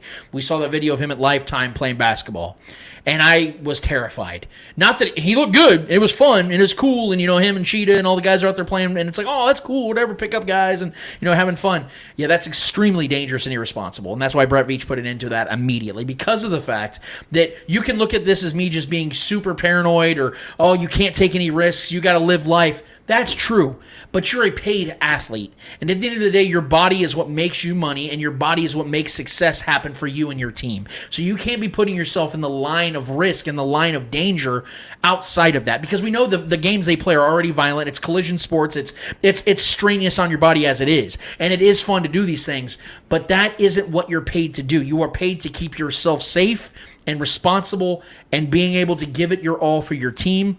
I know that sounds like an old school mentality, but I very much stand on that side, that I would rather LeBron never play in those things and not have those cool storylines and be 100% healthy and ready for the regular season. Same with Patrick Mahomes, knowing he's going to be able to play week 1 and beyond, than taking that type of risk. Even if he doesn't get injured, the opportunity for that injury is there. And if you're going to get hurt, it better be in regular season football. It better be in postseason football. That's why I'm against preseason as well. I don't want to see these guys get hurt unnecessarily in unnecessary scenarios. That's where I stand. I don't know if Trevor's going to agree. He probably won't agree with me on this, but that's okay, because that's just, I would rather see guys preserved and ready to go when it matters. Yeah, when it comes to basketball, I don't think it's a big deal. I think they're playing within their sport. It's something that's connected to the NBA. It's something that's connected to, and I don't think these guys are out here actually going full 100%. I know LeBron's had some like highlight plays, and Dejounte Murray's been out there playing and having nice highlight plays. But these guys are kind of just, they're out there for the fans. This is a cool way for the fans to see some stars and get some experience with those guys. And DeRozan's been out there going fairly hard as well. I don't really have an issue with it, because injuries can happen when you're working out. Injuries can happen in practice. Injuries can happen, all those things.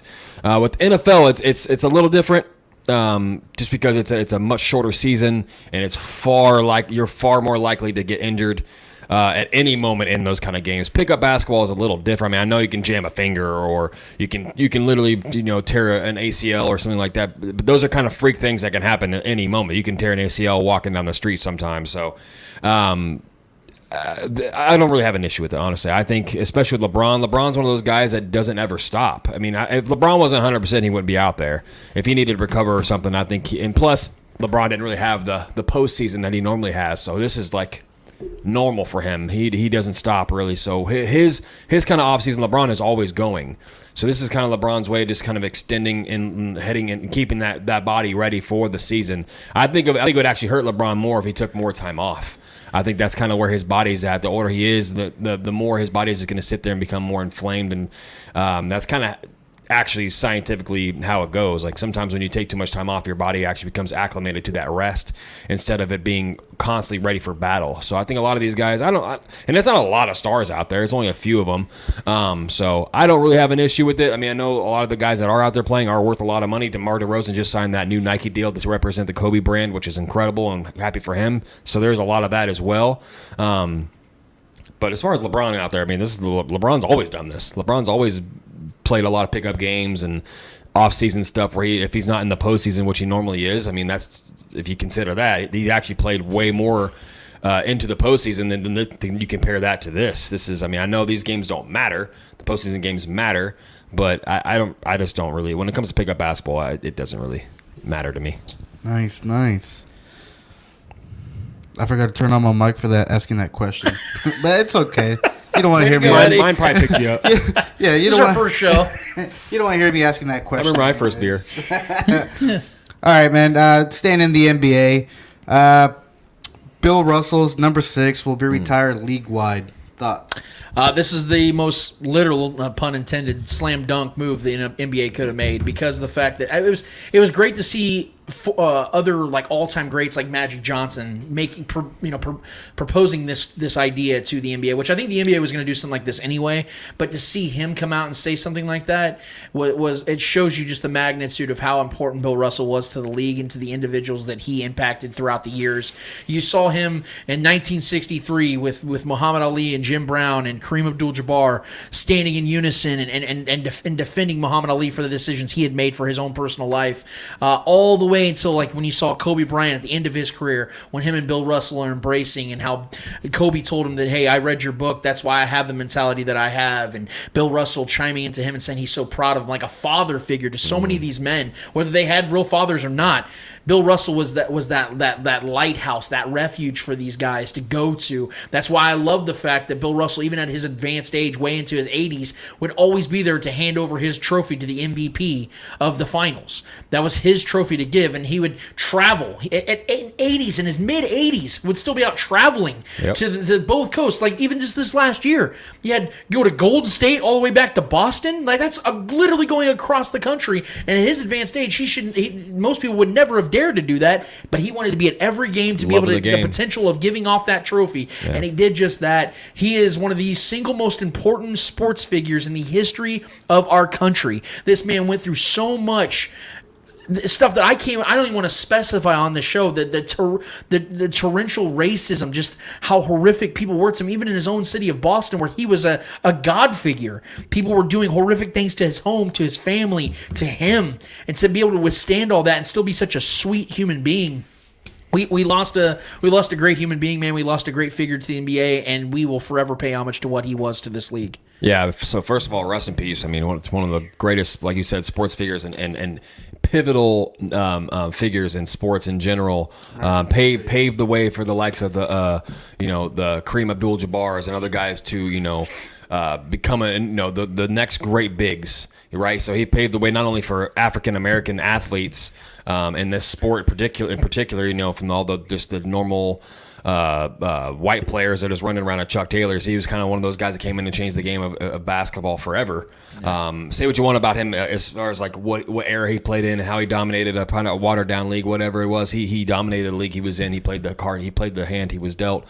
And he paved the way for a lot of what the league is now. And I believe the NBA is one of the most progressive, adaptive sports today. And they know how to market their players. They know how to take care of their players. They know how to, honestly, and probably better than any sport in the world right now, as far as marketability and letting players become a brand. And that starts with guys like him, to blaze that trail of evolution for the sport and the individuals. If guys like him never stood in the face of adversity, not even the adversity of the sport, but the adversity of life in general, and the mountains he had to climb just to get the opportunity that others could just literally just walk into.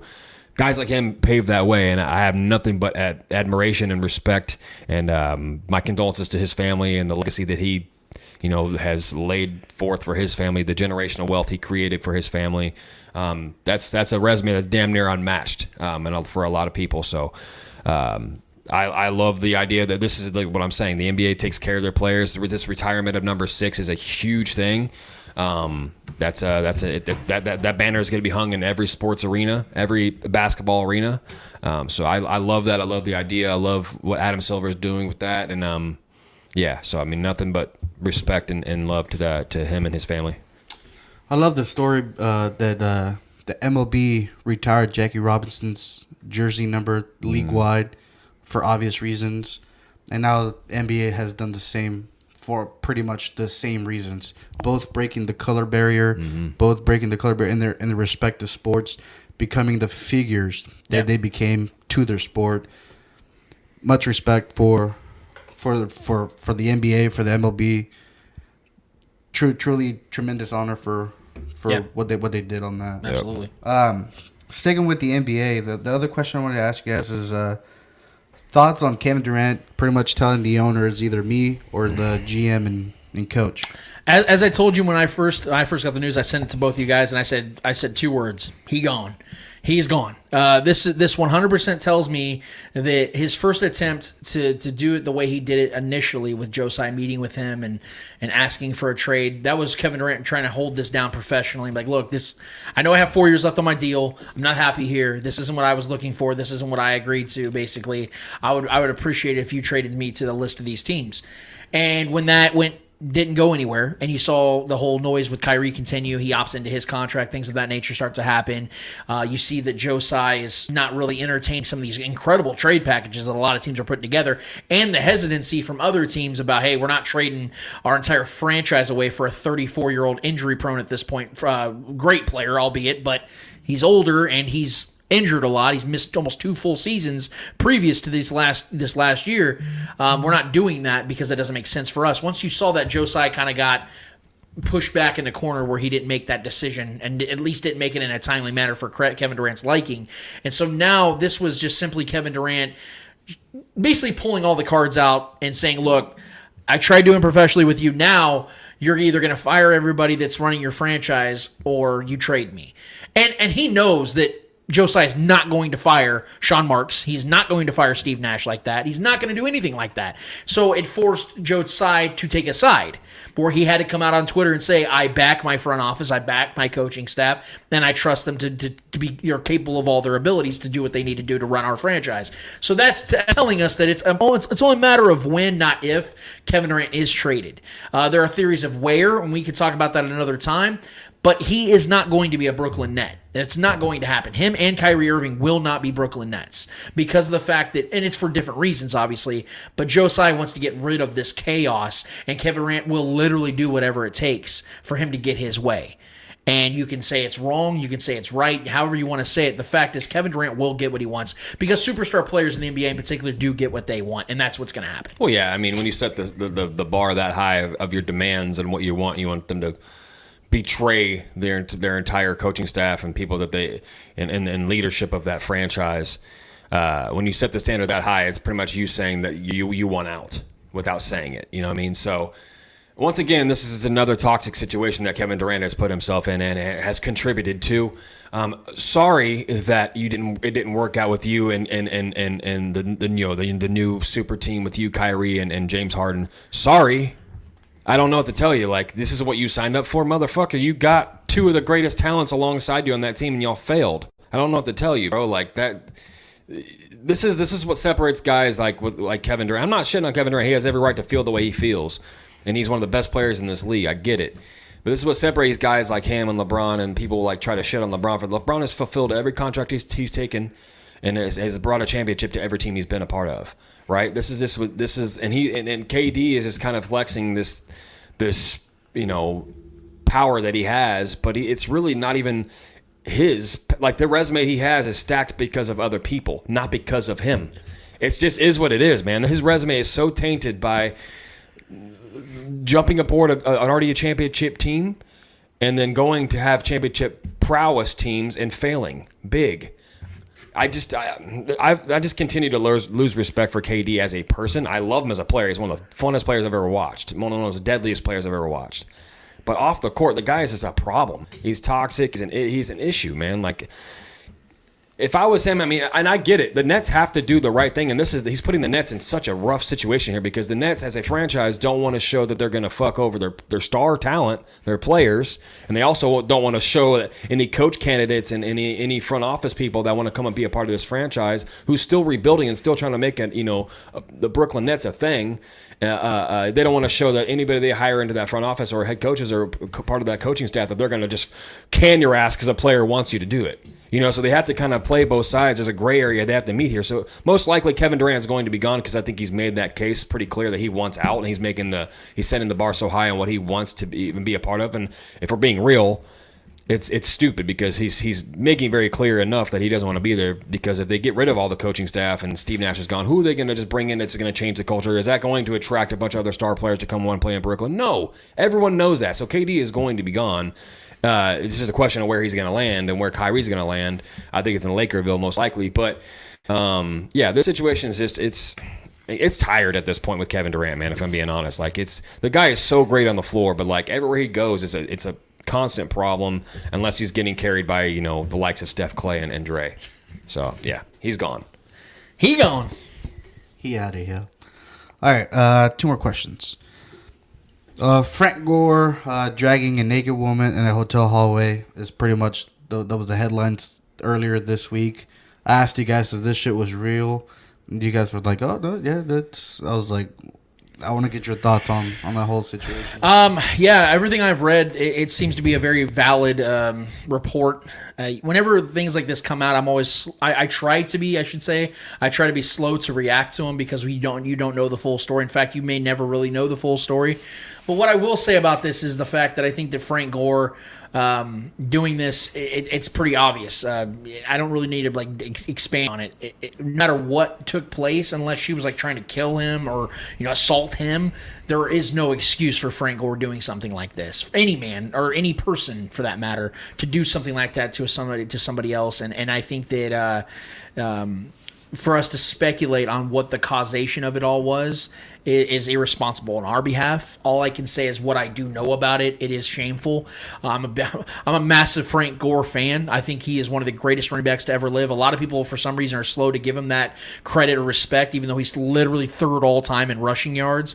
I think that this guy deserves a lot of praise and a lot of credit, which is why this sucks so much for people like me, such big fans. We all know that no one's perfect and everyone's human, but this isn't a mistake you can make. And unless there's some aspects to this that we're not made aware of yet, this just looks really bad. And it honestly could be a deterrent for him making the Hall of Fame, as crazy as that sounds, because we know that the Hall of Fame, especially in the NFL, is all about were you the nice guy? Were you always good to the media? Do you have any, lack of controversy surrounding yourself both on and off the field? That is something to think about. And with his lack of playoff success and things of that nature, it does beg the question. But more so, I hope that the woman involved in this is okay. I hope Frank Gore gets some serious help, because if this is what it sounds like the dude just went off the deep end, and for whatever he's dealing with, I hope he gets it set straight. And this is just something that can literally ruin a legacy of both the player and the human. And I hope that it gets figured out, man. That's all I can say. I hate situations like this where there's no context involved. Like, I don't know the context of the scenario. I don't know if he was reacting to something she did, like you said. I don't know if she possibly assaulted him first, because if that's the case, then that changes things, of course. Being excessive and dragging someone down the hallway is a bit much, especially as a big, strong man like he is. Yeah, I mean, I don't know. I don't know the situation. If he was just trying to get her away from him, and she didn't want to leave and blah, blah, blah, and she maybe hit him, assaulted him, he was just trying to get her out, and it's a bad look at him. Just maybe the only option he had of getting her away from him was just to drag her. I don't know why she was naked. I'm pretty sure I can make my assumptions. But yeah, man, I do not know the situation. I don't know what she was capable of in the moment, what she did to him in the moment, what he did in the moment. All I know is there's some damning evidence that he was assaulting a woman, most likely dragging her down a hallway. It's a bad look for him, especially a guy who's had a spotless resume on and off the field. He's been a class act. He's always been a consistent athlete, a consistently clean record off the field. For the most part. So this is just a strange, random occurrence. I don't know what the explanation is. I'm sure it's going to go to court, and I'm sure there's going to be some hefty fines and some things to come down on that. But I don't know the context, so it's hard for me to have some kind of like real. Way to break this down and real opinion about this. So it's damning from what we see. But yeah, so that's about all I got, man. I just hope whatever the law thinks is the right decision, the rightful thing should happen. So yeah, I don't know. All right, last question for you guys is obviously the big news yesterday. I'm sure everybody saw ESPN breaking news. Was it yesterday or Friday? A couple days ago, yeah. A couple days ago. Okay. We have Tatis Jr. being suspended 80 games. Therefore, he is officially out the remainder of this season and almost half of next year's season. So, what are your thoughts on that? I'm always the guy that will defend players when it makes sense. But when it doesn't, I'm not going to defend them. Fernando Tatis has been very irresponsible in the early portions of his career so far. And I understand, because you guys know my stance on performance-enhancing drugs. You guys know my stance on steroids, things of that nature. I equate sports to entertainment because that is what it is. At the end of the day, this is entertainment. It's literally no different than music and movies and any other form of entertainment that we consume. So I'm not opposed to people using performance-enhancing drugs. In fact, I support it. I fully support it because I want players to be on the field as much as possible and being as healthy. Andy Pettitte, one of the greatest pitchers to ever be of his generation, talked about using PEDs. It's what kept him on the field and kept him being great, and the major leagues turned a blind eye to it because he helped the quality of the game. Same with Mark McGwire, Sosa, Bonds, all the guys that we know deep down did take. So I'm going to defend Tatis in that regard. But when you are careless and reckless with it, and you know that it's going to hit you hard with a penalty, the league's going to hit you hard with a penalty if you get caught. The last thing I want to hear is some lame ass excuse that it was in an ingredient of of a product you started taking, because you know why? That is the letter of the law bullshit, because you have physical therapists, medical staff, practitioners, doctors, trainers, everything on your staff at the tip of your fingers and access in text, phone calls, and in person, Zoom calls, everything. They can give you a list of things you can and can't take, and if you ask for it, they can provide it to you through the hospitals, through the medical facilities, and they can get it taken care of for you. It's a lot like when we talk about when drive, like how do these guys get DUIs? How do they drive when they're drunk? They can have limo services, Ubers, and all these other ways. Why don't they? This is the same exact thing. Don't go out there and get shit, even if it was unintentional. You gotta be smarter than that, man. They just traded for Juan Soto. You have an opportunity to win a World Series this year, and you fucked that up, man. He's Because doing now, that far before that. but yeah. depending on how many games they play in the playoffs, if at all now, his suspension's gonna go into next season. They have like 35 games left this year, and if they play, 5-10 playoff games at most this year, he's still got 40+ games next year. Do you think the fact that they went and got Juan Soto, do you think that maybe the team knew something was coming down on him? I don't think that is, because you get a guy like Juan Soto, like in that regard, if he's like 33, 34 years old, you got a guy like Juan Soto who's the same exact age as Tatis, because they want to build around these guys. And you heard the GM of the Padres talk about, we gave Tatis this long-term deal in the hopes that he'd be maturing as he went along, because he's young. This was like a random test? Yeah, oh yeah. It's and he's missed a lot of missed a lot of the season. Yeah. And to the defense of the Padres, they have a winning record without him. They're 13 games over 500 without him. Of course. But it's clear as day. He's one of the 10 best position players in the league. With or without him, we all know they'd rather have him. But they've missed him a lot this season, so I know he's trying to get back on the field and be healthy as much as possible. So I knock him for that. But damn it, you got to be smarter than this, bro. You can't do things like this and expect to get a little slap on the wrist. MLB's come down hard on guys like this, and 80 games is actually pretty light, because he does this shit again. He's out for an entire season. Manny Ramirez did that shit. Yes, he tried the major league. And MLB was like 2 years. Yeah, so this is what I'm saying, man. I'm frustrated with Tatis because I'm such a fan of his, and I was really looking forward to the Padres and Dodgers like potentially meeting up in the playoffs. This interstate rivalry, this opportunity of having all these stars on the field on both sides. It really sucks, man. I feel like we were robbed, and I really hope that Fernando gets smarter in this, because I love his game, I love his ability, and I think this dude's gonna be a Hall of Fame player. But with shit like this now, as I just talked with Frank Gore, this is a part of his legacy now forever. Same with DeAndre Hopkins. I know for some reason we don't look at NFL players the same way as cheaters, but now forever, this is going to be a part of their legacies, and it really sucks. And I hope Tatis can bounce back from it whenever the fuck he gets back, and can really reconfigure his viewpoint, or his perception rather, from the fan base, from the league wide, and get back to playing baseball. Do we know what it was? It was some. I think he said something about an allergy or something like that. He was using allergies on the list of PEDs. That's bullshit. I agree, but it was something that actually is performance enhancing. It is something that does help you stay healthy. It's very similar. That's terrible. Why would he do that? You're preaching the fucking choir here. Yeah, you're preaching the choir here. I'm just saying though, when you know that this is going to knock you for 80 games and you take that risk, it's negligence on his side as well. But this is why I think the MLB is a dying sport, though, in my mind. Like the crackdown on performance enhancing thing is such an old school, like, get off my lawn type of approach to a sport that's dying. If we're being honest, man, the MLB is dying compared to what it used to be. Mm-hmm. So there's a lot of things in my mind that get knocked as performance enhancing, and if it's performance enhancing, who cares? Like, there's always edges everybody tries to get on other people. You know what I mean? Like, especially if, like, it's a player that's having nagging injuries and is trying to recover. We all know Peyton Manning got a new neck and mysteriously was great the next season. I love how you say a new neck. He went to Mexico, man. Like, he got stem cells. Like, I think the MLB. I think the MLB. What aisle is your neck's at? Yeah. Aisle 5. Thank you. There's your necks. No, like, I feel like that's becoming more of a part of modern day sports, even like the psychedelic stuff with Aaron Rodgers, like all these things that are a part of human nature that we strive to find ways to better ourselves and find an edge to be a better version of ourselves in the sport that we love, or actors, experimenting with drugs to really sell a role. Like, all these things, it's all part of art, man. Like, we have to really, really adapt as a community, especially. But I think the MLB is going to be the sport that's left in the dust because it's such a traditional, just so stuck in its head is so far up its own ass. You know, it's just smelling its own farts all day long, and it's just really frustrating to see that the league doesn't really want to adapt. And the purity, although the best era of that pure sport was when there was performance enhancing drugs just pumping through the veins of it. That was the home run era with all those guys, Sosa, all of them. That was the best. That was the golden era of baseball. And there was never more drugs in the sport than at that time. You know what I mean? So I just don't.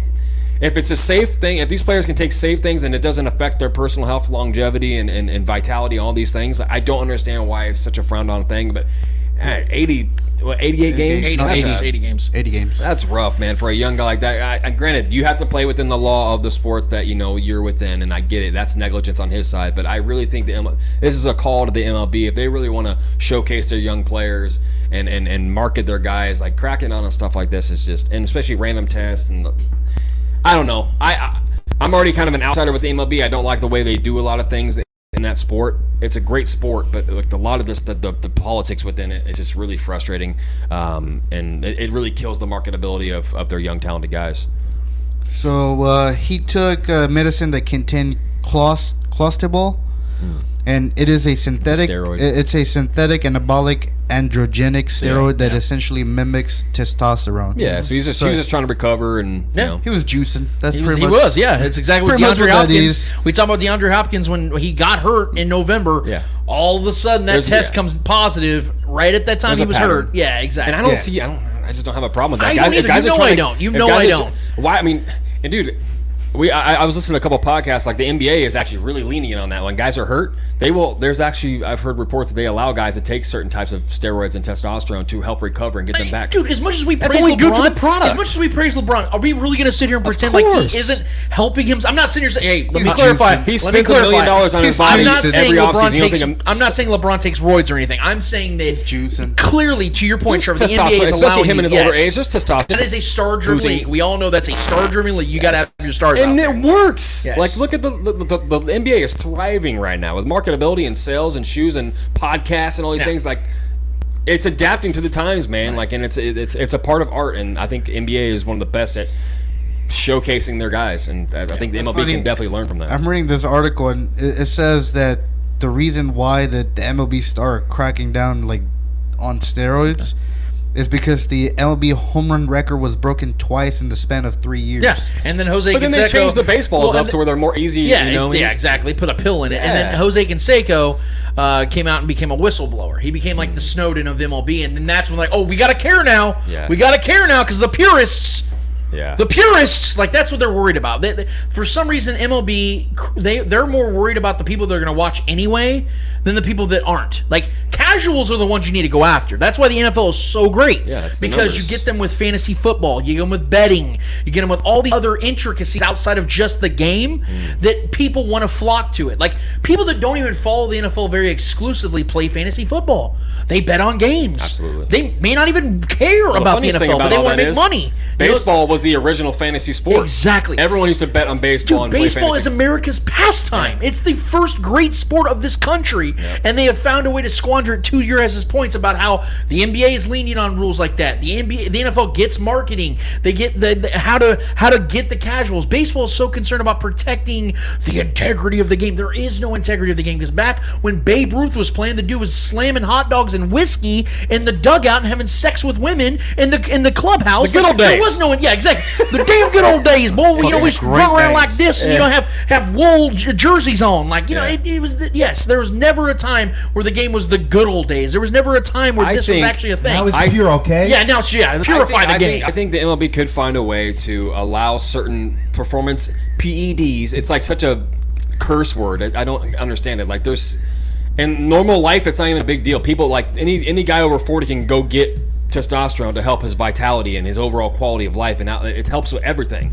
So if any guy in the MLB wants some kind of edge, I don't understand. Like I think they could find a medium to where they can allow it to be a part of the game. But like if someone's going over a certain dose and it's harmful to their personal health, or you know they're not listening to their trainers or blah blah blah, and they're going over the dose, that can be an issue. But I don't understand like not allowing it to be a part of the game. I just don't. Well, my favorite thing that I've ever heard, and we're gonna move on from after this. I said that, this is the funniest thing I've ever heard. They cheated the game. Who did they cheat? Right. Were we all not loving the hell out of baseball at the time that McGuire, Sosa, Bonds were going after? I mean, we're going to act like they were nobodies before they really started taking off with them. Yeah, thank you. They're all First of all, greats Barry Bonds already. was a Hall of Fame player long before the steroid era What is came it made about. a nobody into an absolute Thank all-time you. player? It Thank never you. happens. Here's the other part of it. Who did they cheat because the league was doing it all together? Right. Almost every single star player, we could almost... There were over 114 names on the Balco list. 114. You're going to tell me right now that those guys, a majority of those guys weren't already awesome baseball players? They were in the majors. Yeah. You know how hard it is to get to the major leagues?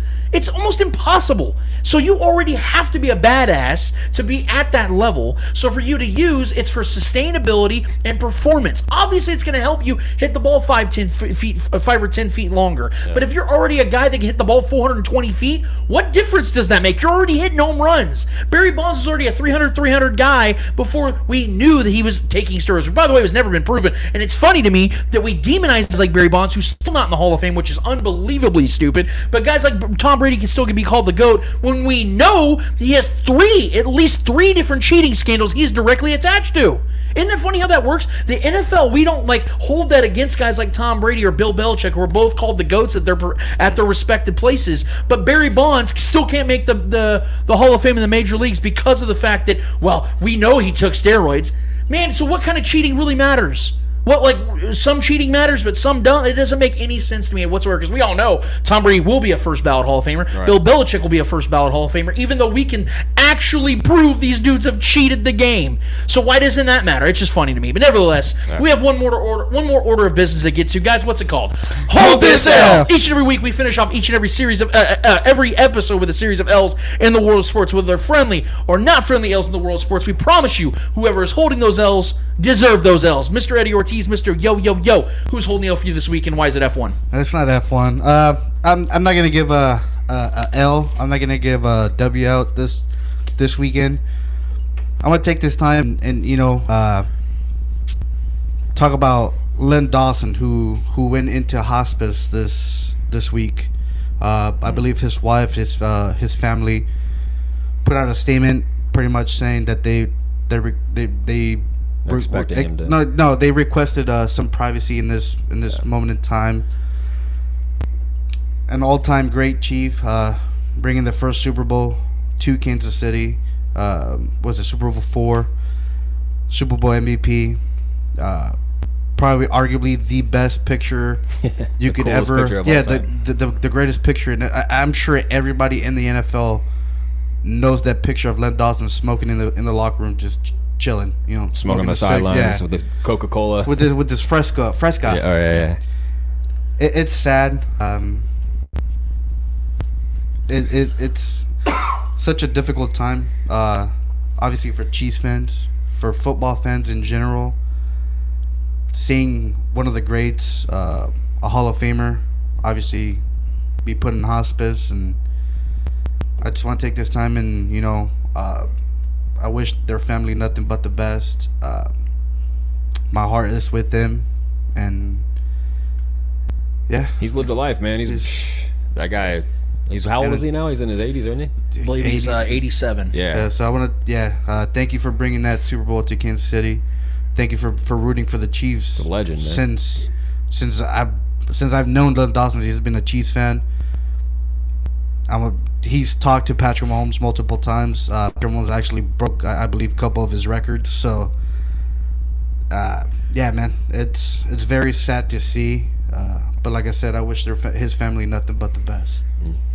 Trevor Twidwell, who's holding the L for you, man? Well, I'm gonna pick up that story and bring some light to it, because anytime I get a chance to shit on the Broncos, you damn know I'm gonna do it, or anybody in this division. So we all know that a little while ago that the Broncos made that record-breaking sale. They sold the team for what, $4.65 billion. Billion. Yeah, $1 billion. So that was a hefty amount of money there that they're throwing around. But this is going to go to a guy that we've always despised, any of our fandom as far as being Chiefs fans, John Elway. The most famous figure in Denver Broncos history, reportedly had the chance to acquire a 20% ownership stake in the franchise that helped build at the end of his career, worth $36 million. It was worth $36 million at that time, which is not a lot of money for him at that time. I'm sure he's worth a whole lot more than that. Apparently, he turned it down at the time when it was offered to him. Obviously, and the team sold for $4.6 billion. That $36 million that he would have been a part of and invested in, it would have been worth $930 million today. So I mean, you could do the math. I mean, if I invest $30 into something and I get damn near 1,000 back, it's a pretty good deal, right? So he would have been. He probably would have won the position he's at now, because he would have been. I mean, that's just all-time generational wealth right there. So it says. Let me finish reading this article. The Hall of Famer's name immediately started trending once the word got out. He could have beaten out Bobby Bonilla as the best contract ever. One user replied. So I just want to, the savvy businessman that John Elway is, and everyone's been, he got all this praise when he brought, arguably the GOAT at quarterback position, Peyton Manning, over, and since then he's done absolute nothing, and now he's trying to change the stars once again by bringing another great retread quarterback, and unfortunately it's in a division where Mahomes exists. I just want to take the time to, anytime I can to take a nice, hot, warm one on top of the Broncos or anybody in this division, especially John Elway, Donkey Teeth himself. So for that L, that massive L he took there, that 36 million chump change you could have invested to make damn near $1 billion. Do me a solid favor, Mr. John Elway. Hee-haw himself. Do me a favor and hold this L. God damn. I don't That like was well it. done. That was well done. Yeah, I'm glad Eddie said something in regards to Len Dawson, because that was actually something I was going to do as well before I handed out an L. God damn it, guys. Just going to list off some things that Len Dawson did in his career, and then I want to say something about his after career. So these are some of his highlights and awards. He was a Super Bowl MVP, obviously, Super Bowl champion, NFL Man of the Year in 1973, made the Pro Bowl when the Pro Bowl first started up. He was an NFL completion percentage leader in 1975. He was a 3-time AFL champion, AFL champion MVP, AFL MVP, 2-time first All-NFL, second team All-NFL, 6-time AFL All-Star, 4-time AFL passing touchdowns leader, 6-time AFL passer rating leader, 7-time AFL completion percentage leader, AFL all-time team, Kansas City Chiefs Hall of Fame, and the number 16 is retired in Kansas City. He threw over almost 29,000 yards. He threw for over 239 touchdowns. And he was, in my opinion, one of those guys that was ahead of his time. I think if Len played in today's NFL, he definitely could have been putting up competitive numbers. I compare him to like a Matt Ryan, a guy that just very accurate quarterback, tall, not exactly mobile, but he could get out and he could create something if he really needed to. Very poised, a guy that had a long NFL career and AFL career, one of the originals. A guy part of the merger, man. Yeah, he definitely helped out. But the greatest thing about, I think, Len is the fact that he's one of those athletes that was great at not just being a football player, but a football presence, if that makes sense. Where you have your John Maddens, a guy that knew football, was a really good player, a really good coach, still has the highest win percentage in NFL history, and then took off.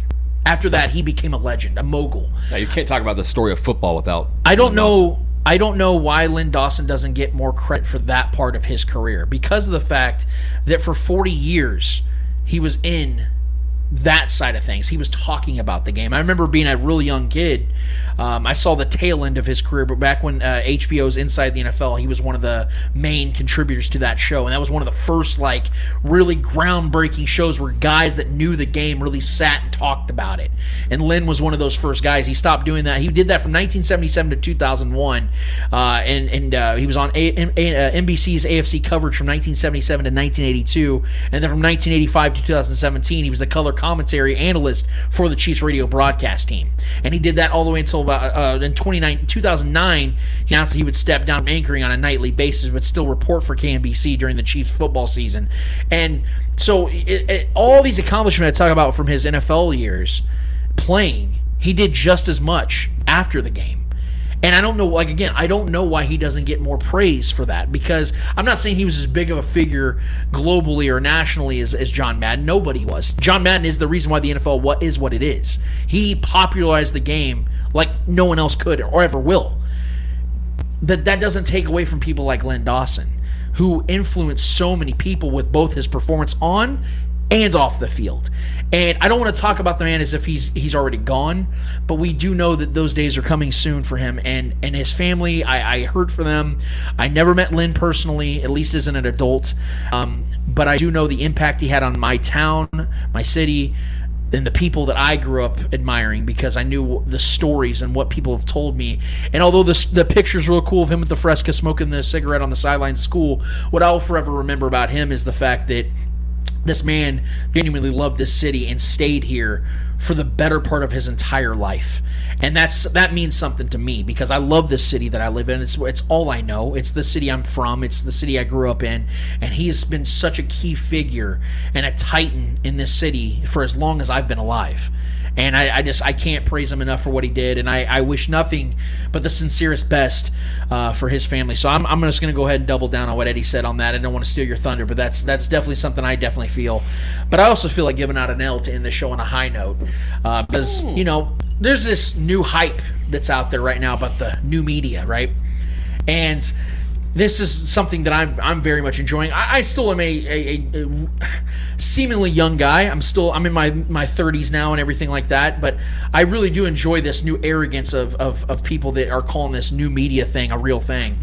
And guys like Draymond Green are really putting themselves in the line of fire because of takes that they seemingly think are not only untouchable, but are actually in unison with their previous takes. So what I mean by this is, so Draymond Green went on a podcast this week. I think it actually may have been his own podcast, and he was asked a question about whether he would take Carmelo Anthony or Kevin Durant as a pure scorer. This is his response. Carmelo or Durant in their prime, who is the better scorer? Scorer only. Ooh, Carmelo or Durant in their prime. 3 seconds. Carmelo launches. 15.5 seconds left, and look at Durant. Putting on a show and run. Wow. I'm going to go with Melo. The reason I'm going to go with Melo is actually this in specific. We were playing against him at the Garden. It had to be my first or second year in the league. And Melo caught the ball in the post. He faced up on me, put his shoulder into my chest. I may have fouled him a little bit, maybe not. And he went through my chest, and I got to stop. He missed. I maybe fouled him, maybe not. He turned around to the referee, call the fucking foul. We go back down the court. Come back down. He did the exact same move the next play and made the referee call a foul. And the reason why that's such a big deal to me is because as a scorer, you go into slumps, you have bad shooting nights. And the one thing that breaks scorer slumps can be a free throw. And just knowing that Melo could get to the free throw line like that, that's why I'm going to pick Melo. But, man, that's a pickup for real. Okay. I'm not opposed to somebody having that opinion. I completely disagree with it. I'm going to break down why that opinion is 100% wrong. But if that's your opinion, that's fine. The confusing part about this is that's not even Draymond's opinion. You know why I know that? Because a year before that podcast came out, just a year before, this is him on NBA on TNT. Kevin Durant's the best scorer, by the way. And I had Ja for... Oh, no. Kevin, the best scorer ever. Not even close. In this era. No disrespect to James, but Kevin Durant is the best scorer ever. Hold on. Let me play that one more time. You guys want to hear that one more time? Let me play it. Durant's the best scorer, by the way. And I had Ja for... Oh, no. Kevin, the best scorer ever. Not even close. In this Not even close. No disrespect to James, but Kevin Durant is the best scorer ever. I didn't hear Carmelo Anthony is the best scorer ever. I heard Kevin Durant. That's wild. How can you not be better than somebody else in your prime, but the best scorer ever? And I will give some numbers here, because I'm not just trying to shit on Draymond's opinion and just leave it there. It's not baseless here. You guys know I'm the numbers guy. So Kevin Durant not only averages more points per game than Carmelo Anthony for his career, 27 to 23, shoots a higher field goal percentage, 50 to 45, and despite playing in 5 fewer seasons and is less than 3,000 points behind Carmelo for 9th all time. Not to mention the fact that Kevin Durant has shot over 50% from the field for 9 straight seasons while averaging at least 25 points per game, which, by the way, is the NBA record. Over Michael Jordan, LeBron, anybody you name. That is the greatest accomplishment of KD's career, in my opinion. Melo has not only never shot for 50% in a single season, 45. but he hasn't averaged 25 points per game in almost a decade. Yeah. It's been 8 years since he's even averaged 25 a game, whereas Kevin Durant's on his way to having 10 straight seasons of not only averaging 25 a game, but shooting over 50% from the field, which is something Melo's never even done. And it's fitting that Draymond would use a personal experience against Melo that's a one instance, a one-off, to determine who was the better overall scorer in their prime. I'm sorry, one moment, this is why I hate the whole well, he's not a better player, because in this scenario, who would you rather have? It's not about just individual scenarios. It's about the body of work that I look to, longevity, consistency. Melo may have had a cool moment, where he does the cool thing when he hits a 3 every once in a while. He was an inefficient scorer in his career, and he had a very small window in comparison to guys like Kevin Durant as far as being an elite scorer. So this is an absurd take, and it doesn't even make sense, and it's hypocritical because Mr. New Media himself didn't even stand consistent with his actual take. So for that and New Media, Draymond Green, do me a solid and hold this L. Yeah, that's a terrible take. Fun show today, as always, guys. We want to, again, extend our gratitude and appreciation to one Marcus Dash from Chief Concerns Podcast. Him, Jason Dunn, Eric Warfield have an incredible thing going on over there. They have one of the few shows out there, like I said, that give you the insight of both somebody who studies the game and the people that have played the game. It's a very good combination they have going on over there. They're incredible with video. They do incredible, like I said, it's very quality content from both the perspective side and from the visual side. They do really, really well. I highly recommend you guys go follow them if you haven't already, and I really appreciate them coming on and jumping on and hanging out with us today. We got a lot more guests lined up, guys. We have some great guests coming around, guys, that you've seen before, and maybe you have not seen before, but this season's going to be awesome, man. We are so close, guys. We're a couple weeks away from our prediction show. I hope y'all are ready, because that's my favorite show every single year, to just see how wrong Eddie and Trevor are going to be. Yeah. And I'm really excited to see how right I'm going to be again. But once again, for everybody that's been tagging along, like I said, if you've not already done it, hit us up on YouTube, subscribe to our YouTube channel. We really would appreciate that. We are growing. We want to start having more interaction during the YouTube streams. We want to start putting, if you guys have questions, we want to be able to put them on the screen and have more interactions. We might do a separate show or something to have more Q&A, but that's for, tell your friends. Yes. Start sharing our stuff and put our stuff out there. We're trying to just we're trying to monetize our show, moving forward. So that's kind of the goal. We're wanting to move towards the YouTube side of things, so we can have more interaction with you guys. Yes. With everybody's the viewers. So we'll start getting questions, and we'll start getting more comments, and we'll put them on the screen, so they can see their comments and their questions on the screen, so we can kind of have a more interactive part of that. We want more of that. The Facebook group has grown exponentially. We're well over 2,000 members now. We have a good following on Twitter. We're working Instagram on some following. stuff. We got some good branding, logos, and things like that coming about. But we definitely need your guys' help, and we're not ashamed to ask for that, because that's what it's all about here. And we appreciate everything you guys already do. That's just something we're definitely looking forward to as well. Like Trevor said, and like Chris Tucker said in Rush Hour, tell your friends about me. So definitely do that. We appreciate all you guys. So for Trevor Twidwell, for Mr. Yo-Yo-Yo Eddie Ortiz, for the great Clay Wendler that puts all this stuff together on the back end of things, for the great Marcus Dash of Chief Concern Podcast, I am Lance Twidwell. Episode 179 of The Spoken is done, finished, and finito. And until we're here next week for 180, we out of this bitch. Later.